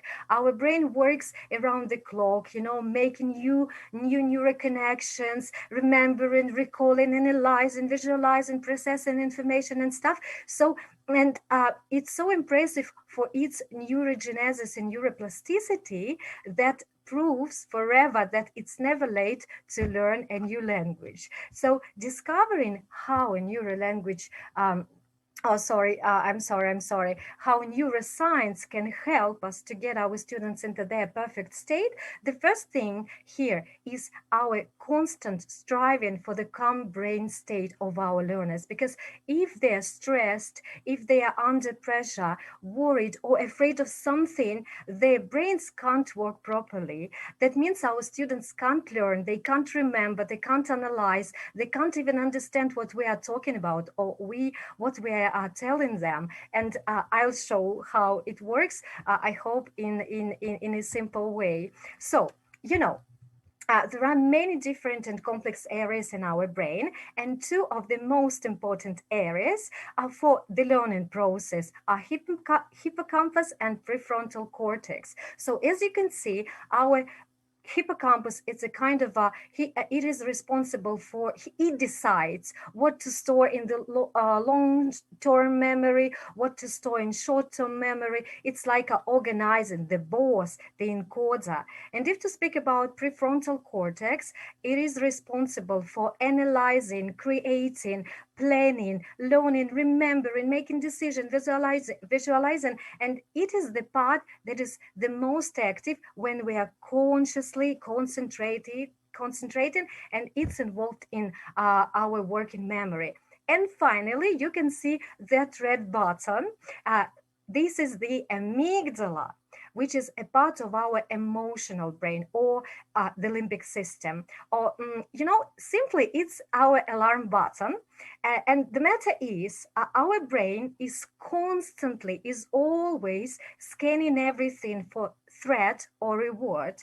And for example, if this alarm is triggered, urgent messages are sent to every major part of our brain. The body's fight or flight mechanism starts to mobilize. We all know those, not good feelings such as such quickened heart rate, raised blood pressure, rapid breathing, shaking hands and legs. And those are manifestations of our fight or flight state. And this happens with our learners. In this state, some of important brain areas, including hippocampus and prefrontal cortex, as you can see, are blocked. And our learner can't learn or do anything properly. And you can see that neuroscientists have demonstrated that one dose of cortisol makes it impossible to learn. And the situation where the amygdala, our red button, can be triggered are different. It's not only about, shouting, teachers, tests, exams, time pressure, fear to be punished for not doing home tasks and stuff. It's also about some social situations as well. For example, a fear to speak foreign languages in public, for example, as for today. Yeah, or for example, if to speak about our learners, it can be a fear to say something in English during the lesson, to make a mistake in front of his or her classmates and to be laughed at. In other words, it's a learner who feels a social or emotional pain that, according to the researchers, is considered by our brain as similar to physical pain. In this case, there can be another state for our learners, not fight, not flight, but freeze. And we all probably know the situation when our learner can't say anything, keeps silence when being asked even an easy something. In this case, as a teacher, as a neurolanguage coach, paying attention to how our brain works, I would avoid things that can trigger my learner's limbic reactions, limbic system, starting from using, for example, another classroom language, for example, home practice or home training instead of home task or homework, consolidation instead of tests, permission questions. People or children and teens, they like them a lot. Can I share, can I ask you, something like this, and they calm the brain. Or for example, you can use such phrases as what if we do this today, or that would be great if we do that today or now, instead of we need, you must, you have to, and so on. And if to speak about that frozen learner who is afraid of speaking or doing something, of course, I would build a very, very quiet, very brain-friendly coaching conversation. I would I would show my compassion. I would acknowledge that she or he is feeling. I would ask powerful questions, of course, with permission. I will be active listener. And of course, with permission, I would talk about the brain and I would explain how the brain works in a simple way. And one more thing, I will explain there are no crocodiles that can cut her legs or arms just because of making a mistake. So I hope I'm on time to finalize everything that had been said. I would like to wish you keep your learner's brain calm and teach languages. I'm Alona, I'm done speaking, and I'm sorry, but I haven't put any of my contacts. So, sorry. Very good. Well, it was nice to see you using the information that we both learned from Rachel Payne. Yes. She's my everything. And yes. Are you planning on going to Sitges for the conference? Unfortunately, yes. I was at the previous conference, and I had the chance to watch your talk as well, and I made lots of notes, And yes. This conference, of course, I can't miss it. Unfortunately, we can't do it personally, but anyway, maybe later next year. Yeah, for sure. Good. Yeah. I spoke to Rachel on Friday. She's in Sitges right now looking at the location. And very excited. Hopefully, if I get my shot before then, I may actually be there this year. So That would be great. I spoke to Rachel yesterday. She's really thrilled about the conference. yeah. And yes, she blessed me. I showed her my presentation, and she blessed me and said, "Go on." Thank you very much. Thank you. Well, thank you so much, Elena. And I'll see you again soon, I hope. For sure. Great. Thanks. Okay, so next up, we're going to go to Tatiana. And let me make you co-host. And hello, Tatiana. How are you? Not bad, thank you. Can you hear me? Yeah, just We hear checking you stuff fine. out. We see you fine. Good, thank you very much. It's my first time here. Thank you for having me. Thank you for inviting me. Well, welcome. And today, I'm going to try to find the answer. Oh, sorry. Just will start over with my presentation. Yeah. Today, I'm going to try to find the answer to the question, how to encourage young learners to think critically. Just for starters, I want to say that I'm really, really, really happy that all the topics today are kind of interconnected because, oh, here it is. Because we're all going to talk about teenagers, we're going to talk about their thinking skills and how to encourage them, to motivate. Yeah, and by young learners here, I mean those from 7 to 18, 17. So there are several core tenets that I want to cover in this presentation. First of all, this is the purpose. It's important for young learners to show them the purpose of the activity that we're doing. The thinking time is also important for them. The questions, it's important to ask correct, right questions, both for the students themselves and for the teacher. Peer support is absolutely crucial, and it's not my idea, but it was Lev Vygotsky who first started this topic. Responsibility is also crucial for young learners, especially for teenagers, to be able to think critically, and the special mindset of a critical thinker and someone who can evolve. So let's move on and talk about all these things in more details. So show the purpose. We are used to the idea that young learners, especially teenagers, they lack motivation.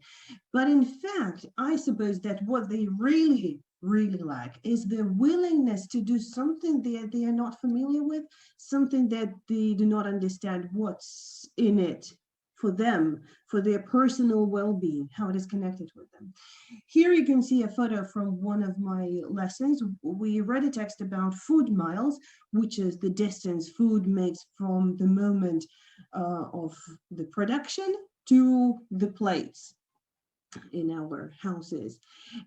This could be just a text for them, because like, okay, yes, yeah, we know, we understand the food travels, but they decided to bring the real food and did some research. They studied the package and they tried to analyze. For example, they were surprised to learn that the chips, potato chips, they were expected to be produced somewhere abroad because the brand is foreign, but they were produced locally. And they were even happy to eat them. And then the tomatoes, for example, we thought they were local, but in fact they were produced from far away from our Rostov region. That is important. This is the real life application of things. They started thinking, okay, do I need to read the food package? How does it affect my health? One real life aspect of critical thinking. And an important thing is that there is no rush at all when we work with young learners. They really need some thinking time. We've talked today about the reluctance of young learners to speak. Maybe they cannot speak because they just they need some time to tune in, to formulate everything, because they're so afraid to be laughed at, as it was already mentioned today. So the teacher should not expect the immediate response. What's more, if you ask them a question, something that they need to reflect on, do not expect them to just to start speaking at once. Give them some time. If you repeat the question once again, trying to help, of course, but it will mean that the whole thinking process will start over again, like you reboot the system. So please keep calm and just learn to wait. This is connected with the next thing. Young learners are naturally curious. They keep asking a lot of questions, which sometimes annoys us as parents, maybe. But as teachers, and as good parents as well, we need to foster these things. We need to encourage them to ask a lot of questions, because curiosity, in fact, did not kill the cat and did not kill any teenager, for example. This allows more opportunities for generating new original ideas. If we ask them open-ended questions, if they themselves ask open-ended questions, like what is the problem? Why is this happening? This will lead to deeper learning, deeper engagement with the object learning. And an important thing is, whenever they ask questions themselves, when they answer your questions, there are no right or wrong answers. We agree to disagree. This will help to promote their own opinion, and they will not be afraid to express themselves. This is again connected with this peer support.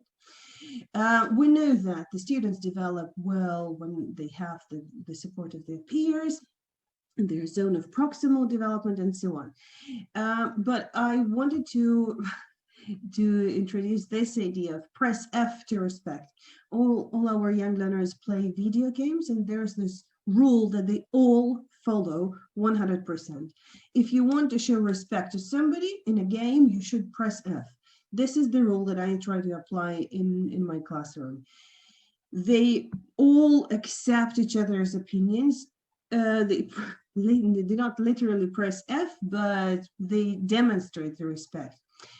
Which helps to promote safer environment for them to be able to think and answer the questions. We need to hand in responsibility to the students. For example, here in the photo, you can see one of the students presenting his talk about Stephen Hawking. They chose different personalities. The choice of personality is up to them. Every person in class has assigned a personality to study, and then in whatever format they want, they give presentation. All others listen and ask questions. They try to find more details just during the lesson, after the talk, and they have nice discussions. If we, for example, read a book, reading is always an active process. We always read critically, we ask the questions. So you can set up different roles when reading something. So one can be discussion leader, the manager of discussion. Another one will be the word master, picking up all the cool words, culture collector, the connector who's going to connect the text with our own experience. This is safer for the students when they don't have to think about everything at once, but they have their own, sector, their something that they are responsible for. Gradually, they will come to this more multitasking. They become more multitasking in the critical thinking. And we need to foster growth mindset. This idea was introduced by Carol Dweck, famous American professor and psychologist. According to this idea, a mistake is an opportunity to learn in a very, very, very broad sense. So a person with a growth mindset compared to the one with a fixed mindset never sees a mistake as the end of the world, doesn't shut up and stop saying anything. But a mistake is something that is a kind of a trigger for me. Okay, stop here. What can I do to become better at this? What can I learn from this? This idea promotes self-evaluation, self-regulation, and autonomous learning, something that Nikitin was talking about in more details, and it's also connected with those checklists for writing and so on. When you can think critically about yourself, about your own work, that is also important. And I can say that, well, critical thinking is also kind of a mindset when we're able to think reflectively, rationally, and reasonably. These are the 3 R's of critical thinking.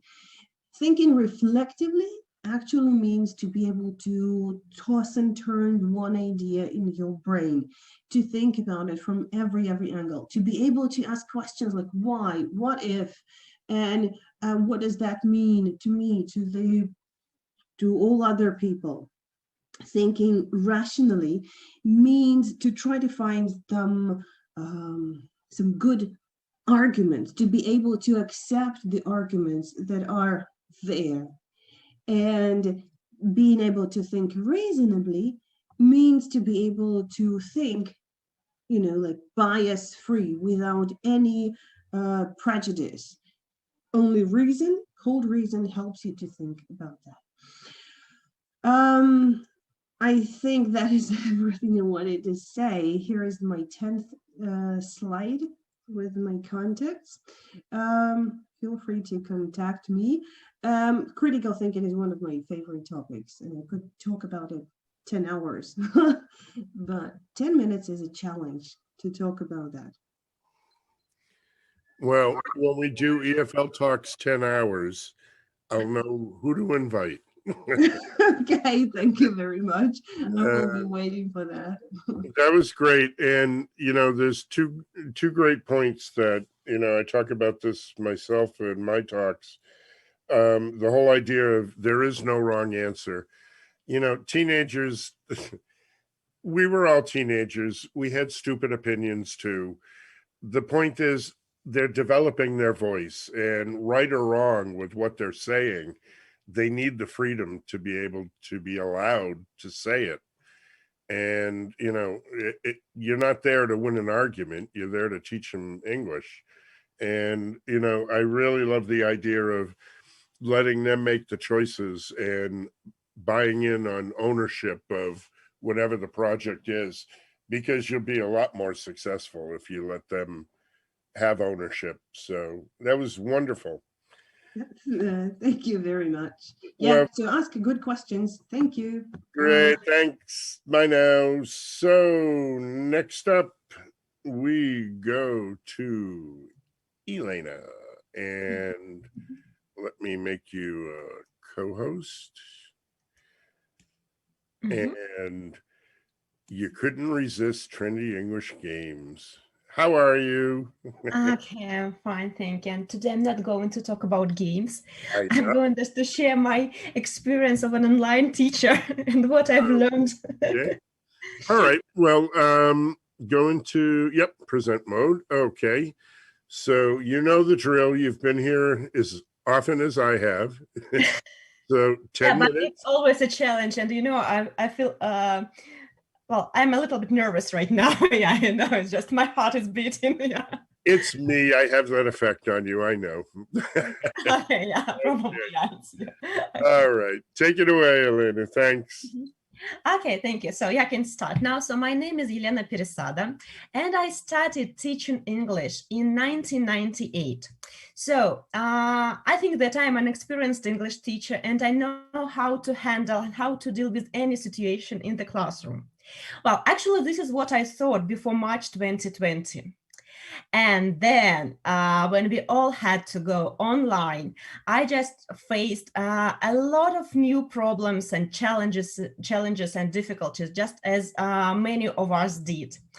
And everything I knew about dealing with my class, well, well, I had to learn everything again. I had to start from the scratch. And so today I just want to share some of my maybe tricks, something which I use now when I work with online students. Well, after after 2020, well, I have some students who are still online, and we decided not to go to physical classroom, as online teaching, well, and learning is a little bit more convenient for my students. So when our students come to our lessons, well, to tell the truth, they don't come to our lessons just to study English. They come to have fun, I think, and to enjoy the learning experience. And when we all went online, that was the biggest problem, I think. This lack of interaction and so what we, as English teachers, what we all tried to do to avoid the feeling of loneliness and to keep everyone in contact. Usually in a physical classroom, students have some time before the lesson. They can interact, they can chat with one another, share some news. Well, teacher doesn't start the lesson just immediately. And but in Zoom, the situation is a little bit different. You come to your online lesson and here is the lesson. So this is what I came up with. So never join the lesson before my students. So my students can enter the room. I put this sign on my screen. I write about something which they have to prepare for the lesson, and I leave them for 2, 3, maybe 5 minutes on their own, just to make sure that they've got enough of small talk, and only then we are ready to start our lesson. Well, this is a trick which works very well with not with young learners, with teens and with adults. Well, another point, when we work in physical classrooms, it is very easy to grab our students' attention. They are always focused on you. Of course, online, when we work online, there are a lot of distractors, just cats passing by our students, their mobiles, just anything can distract them. That's why it is very important just to start a lesson with something bright and just to catch their attention. Something like this, for example. So that can be the first activity of my lesson. So can you tell me what is in this picture? If you see this picture, well, definitely these are not bananas. Any ideas what it might be? Well, students come up with their ideas, and then I reveal the truth. Well, actually, these are not bananas, these are pencils. Okay, that gave me an opportunity to catch my students' attention. Another problem which we can face when we work online, especially if we work with teens. Teens don't want to turn on their videos. And as a teacher, I feel very lonely when I can't see my students' faces. But why do they have to turn on their videos? Well, teenagers, if they don't see the reason why they have to do this or that, they will never do it. That's why we can play some kind of games where video is important. Well, this is not a picture of my students. This is a picture from one of the sessions with the teachers. But still, this is the activity which we always start our Zoom sessions and we can start our lessons with students as well. Okay, our videos are off. Then I start asking yes/no question. And if your answer is yes, you turn on your video. If your answer is no, you don't do it. And this helps students just to play with their video, okay? They turn it on, then they turn it off, and they feel a little bit more relaxed.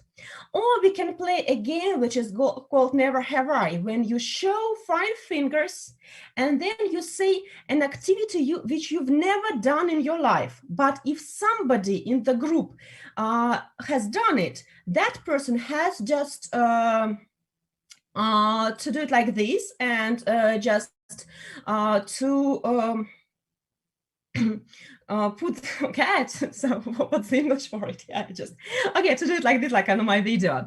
Okay, and the winner is the person who puts down all 5 fingers. Well, this gives our students an opportunity. It gives our students the reason why they have to use their videos. And then when their videos are on, they just forget to turn them off. And well, well, then the lesson goes on, well, in a relaxed mode. Okay, I think what we lack when we work online is this feeling of relatedness, and that's why online it is even more important to work on team building as we did online or in physical lessons.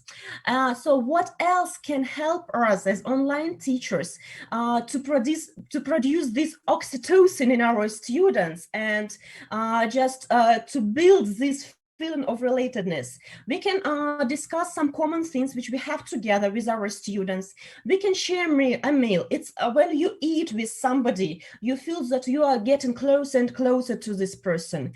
I like this type of activities. Show your pet and talk about it. Show your desk and talk about it. And this helps it helps us all to become closer to one another. And of course, if you share some thrilling experience, just like playing games, it also helps to build this feeling of relatedness. Here we've got link to our playlist on YouTube, where you can listen to some other talks about team building activities. And if you are interested in working on team building with your students, okay, then you can follow this link and just watch some videos and pick up some other ideas which we and our colleagues have got for you. Okay, talking about games. Of course, when I worked offline, when I worked in in physical classrooms, I played a lot of games with my students. When we went online, at first I couldn't play many of them, and of course my students didn't like this idea. Okay, now we don't play games, we just learn all the time. But then with the help of our partners, Znania platform, we could put a lot of our games online, and I could play these games with my students. Okay, I'll just show you how students are engaged when they play games online. Oops. Sorry, something went wrong. Vika, what does Nick look like? Nick. I don't know. И кнопочка надо нажать. Сейчас. Илья. What does Lucy look like? I don't know. Какой Алекс? Стоп, нет, подождите, Google, уйди, Google. Нет. Все. Так, в общем. Оскар, what does Bill look like? Okay, Bill. I'll stop here. Okay, you can learn more about these games if you follow the link in the chat or if you scan QR code on the screen. But of course, you don't need to play all these games which are already prepared for you.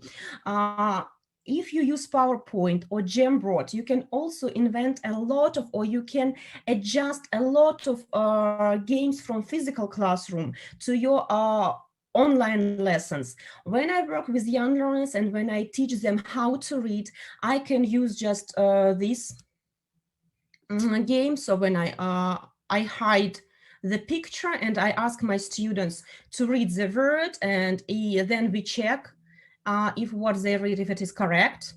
So I just can hide some pieces of information on the screen, and I use Jamboard a lot. If you take a photo of your student and put it on a Jamboard, and then your student will jump maybe on these stones and try to cross lava. So your students will be happy and they will feel that they are really in the game, and they will feel that they will feel as if they were really in the classroom and not in Zoom lesson. Okay, and I just want to share one more video with you, which we made with our students. When you make videos like this, it also helps to build relatedness, and students can feel that they belong to this group and they are not just individuals working online. Yes. Okay, I have a pen. Pass me the pen, please.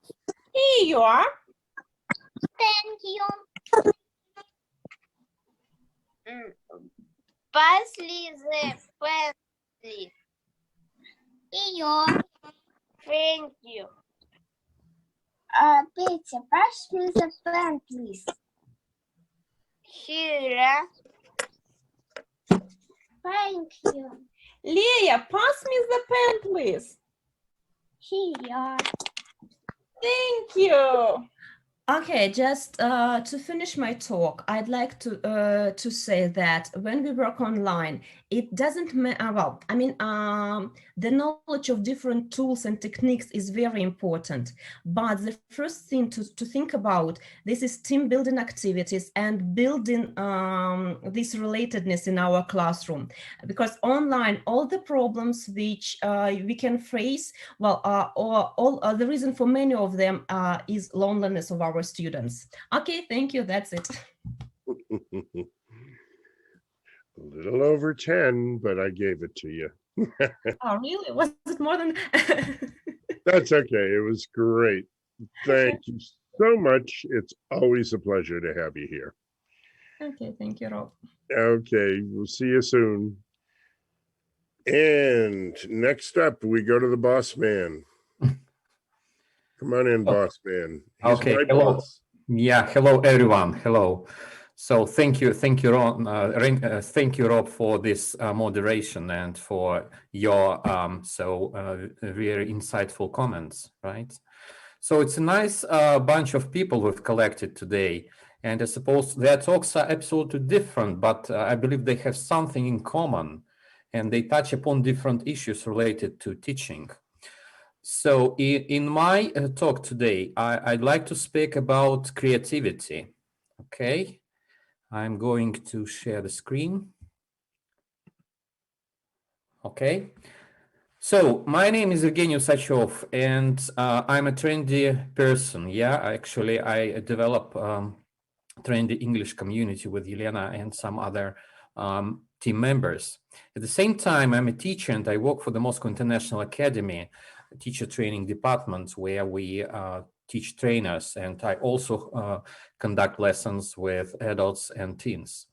So my topic today, I believe why it is important that at times we don't really remember about that we develop in our students not only, say, language skills, speaking skills, listening skills, and some other skills, but we do need to develop their creativity and their creative skills in our classrooms. I'd like to start with a quotation, which I really like, that creativity is experimenting, and we do experiment in our lessons, right? It's growing. So our task is to grow our students. Again, not only in language area, right? Taking risks. So when our students are creative, of course, it's inevitable to take risks and breaking rules and making mistakes, right? But at the same time, creativity is a real fun. It's about having fun. So two important points I'd like to start with. So sometimes people say I am not creative. I don't know how to create anything. So, and what shall I do?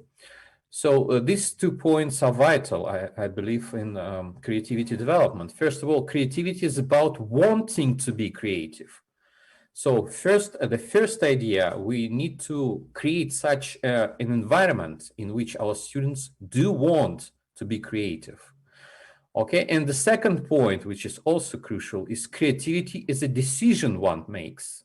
And first of all, as teachers, we need to make this important decision that our lessons will be filled with some creative activities, right? And at the same time, it's the student's responsibility to make a decision to be creative, okay? So there are some worrying trends in English language teaching related to creativity development. Everyone just watched the nice talk. Sorry. It's Siri which somehow started. Okay, so about creativity, Ken Robinson and his famous talk, School Skill Creativity. So on the slide, you can see some worrying trends in LT, which also are, so to some extent, are obstacles to develop creative skills in our students. First of all, it's class size. So, you know, it's a trend that classes are becoming bigger and bigger. And it's getting harder and harder to put in some creative activities. The second one is dependence on mass-produced course books, which have guidelines and things like that. They might have some creativity activities within, but still, I suppose in most cases, it's the teacher's role to create some sort of environment which fosters creativity. Another issue here is emphasis on exam and exam-focused teaching. So there is no time for creative activity. We within the framework, we focus our attention, and students make effort how to prepare successfully for exams. Another issue is big data and computer-generated learning pathways, which also to some extent may kill creativity. And another trend is the following, that English is employability skill is considered to be more important than quality of life enhancement. That is true, especially about teachers.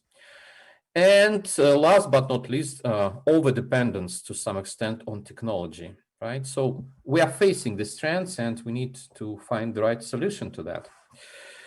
Okay, so I'm going to share some practical activities which I practice in my classes with both teens and adults.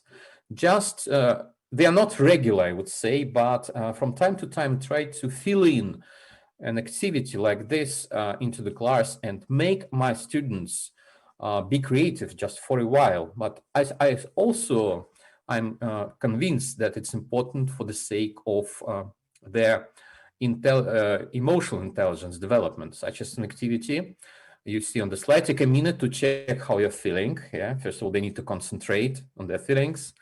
Then create a sound or a gesture or both that express how you feel.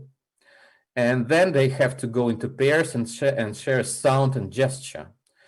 It's not only in terms of this body language activity, right? But as a follow-up, for instance, I gave them a list of vocabulary items, in this regard, different adjectives, and they are supposed to create sounds of movements in response to the following words, such as satisfied, happy, frustrated, exhausted, whatever. So again, it's up to us to give them a particular list. Would like them to create some sound and movements. The second activity, which I particularly like, I believe it may be applicable not only to students, but to teachers as well. It's called the best 15 minutes of your day. Yeah. So what you need to do, you need to close your eyes and think about the best 15 minutes of your day so far. And doing that, you have to think about where you were, who you were with, what time it was, the smells, the sounds, the voices around you. Okay. And another point here, what exactly was so special about this 15 minutes? Did something unique happen? Again, it gives students a nice chance to look back and concentrate on the most pleasurable things or best things they were doing within 15 minutes, okay? And another point here, think about the following. What would you have made the experience even better, yeah? We can practice conditionals here, but more importantly, we can think, we give them a chance of reflecting learning, right? They reflect. And as a communicative activity, they're supposed to share the experience with a partner. Another activity, which I also particularly like, and I do it with my students from time to time, it's called instrumental music. For instance, I say my students, you will hear a piece of music. Depending on the situation, it may be just sort of quiet music or energetic music, and they are supposed to write down anything the music evokes. It doesn't have to be a story. It may be just the shapes they see while listening, objects, colors, anything else. Or after that, I stop the music every 30 seconds, and then I say change. Yeah, at the end, after 30 seconds, they have to write what actually they saw, yeah? And then when I say change after another 30 seconds, they have to pass their sheet to their partner, and their partner is supposed to write something new. At the end of that, they can produce the story, or we can start the store of ideas based on their ideas, and maybe it will lead to communicative activity. Right. And one more exercise related to music, yeah? This time, students hear a piece of music or listen to a piece of music, and they write about it in visual terms, what they saw in the music, right? Some sketches, maybe pictures, whatever. And then they write it. Second time, they listen again and write about in auditory terms, what they heard, or maybe what memories the music just evoked. And third time, they listen and write about it in sensory terms, what they felt in the music. And every time there's a list of vocabulary items they are supposed to produce. So it's multi-sensory responses, if you know the theory of multiple intelligences. So it develops different intelligences in them, and it really helps them to be more creative if we, for instance, turn to another activity. Okay, so I strongly believe these activities help our students and us as teachers to pay attention and to have these moments of creativity in a lesson when we are not concerned about exam preparation or say doing just exercises. But these activities help them to have this feeling of creativity. And by these small steps, they can build up the confidence in being more creative in their lessons.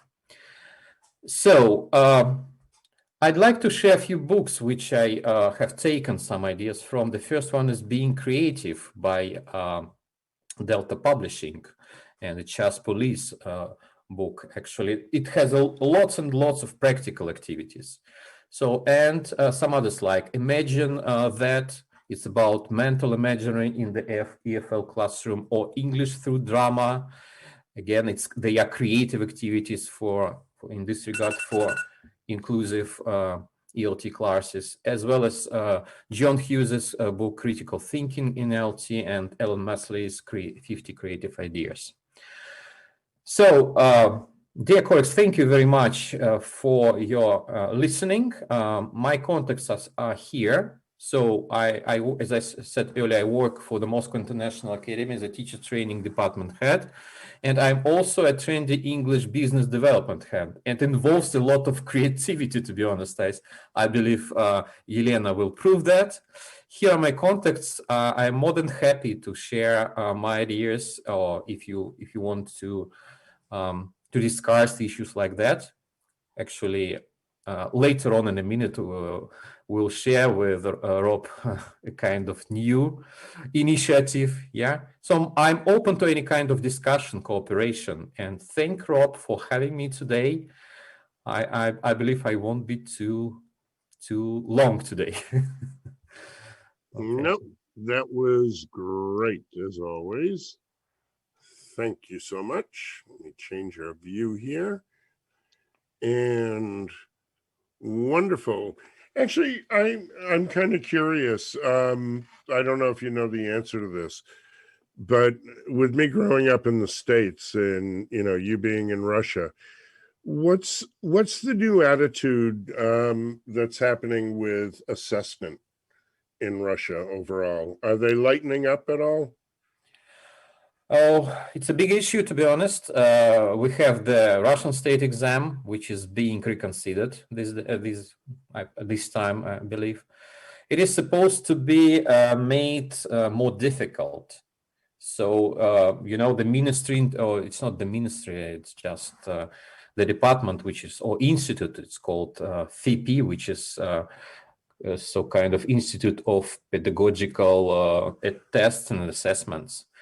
They are trying to make it more difficult in terms of for the sake that it's selective test, because based on the test results, students are enrolled in universities. So we're not supposed to have all the students getting 100 points out of 100. Right. But again, these changes are not always positive. So, and now it's say so it's a discussion among teachers.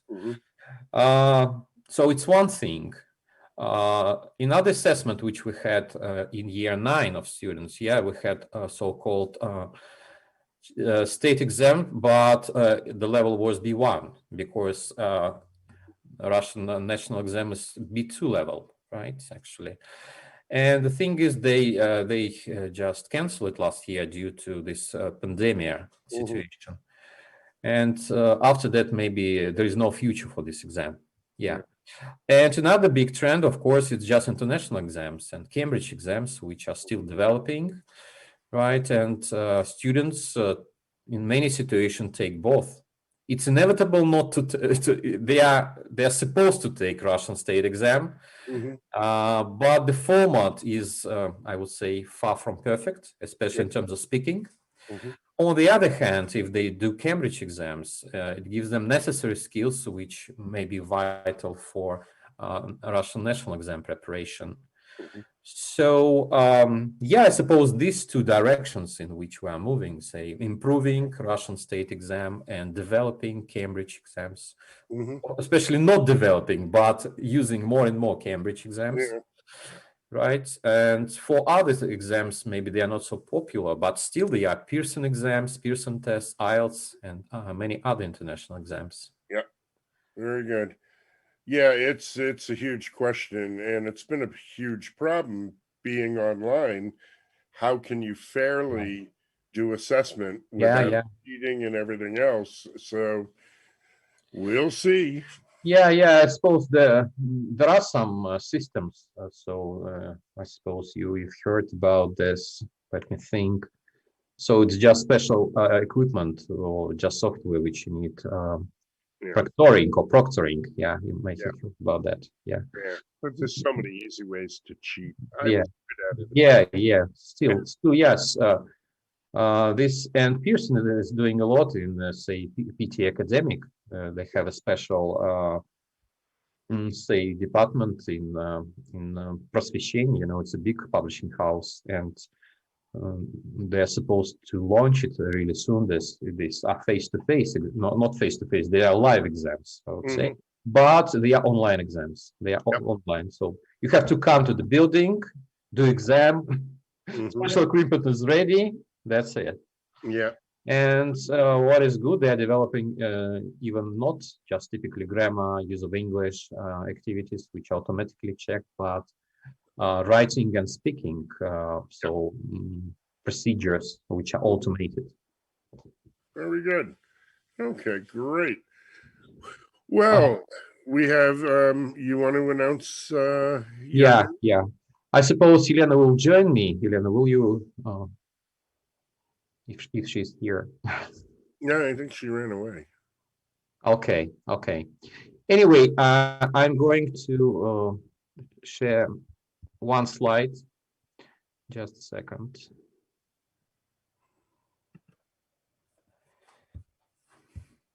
Which is about our forthcoming events. Just a second. Here it is. Yeah. So you see there is a list of events which are on their way, I would say. So as soon as 17th and 18th of April, we have Trendy English Games Boost Camp, which is supposed to be, fingers crossed, offline. Yeah. And for those who can't come for offline or say face-to-face event, there will be a special day, 25th of April, and we'll be holding it online, right? So the next big event, which unfortunately we didn't make it last year due to pandemic, but it's traditional events and Trendy English St. Pete. Again, we have fingers crossed for this face-to-face event, which is last Sunday in May the 30th. The issue, the topic actually we are planning to cover, it's like new initiatives, and actually I would say the metaphor for that may be fair wind in our sails, because in many cases St. Pete is associated with a ship, so boat, and that's why we'll be moving in this direction. We'll have both tracks for teachers and for school directors. It's one day event. And of course, we are making first steps in preparation for Trendy English 10, which is the biggest event, and this is sort of jubilee this year. It's going to be late November, and I hope, Rob, you will have a chance to come and participate personally. So we have face-to-face and online format. So all the events are available. Information about the events is available or will be available on our trendyenglish.ru, and we are launching trendyenglish.com website, which is fully in English, and in our Twitter at Trendy English. Yes, it's about the events which are already planned, and another event I'd like to come up with, which we discussed with Rob. And this is Trendy English Talks Online. Trendy English Talks, or EFLtalks together, right, Rob? And initial plan was, correct me if I'm wrong, Rob, once a month. Mm-hmm. You suggested second Tuesday of the month, or? Yeah, we'll figure it out.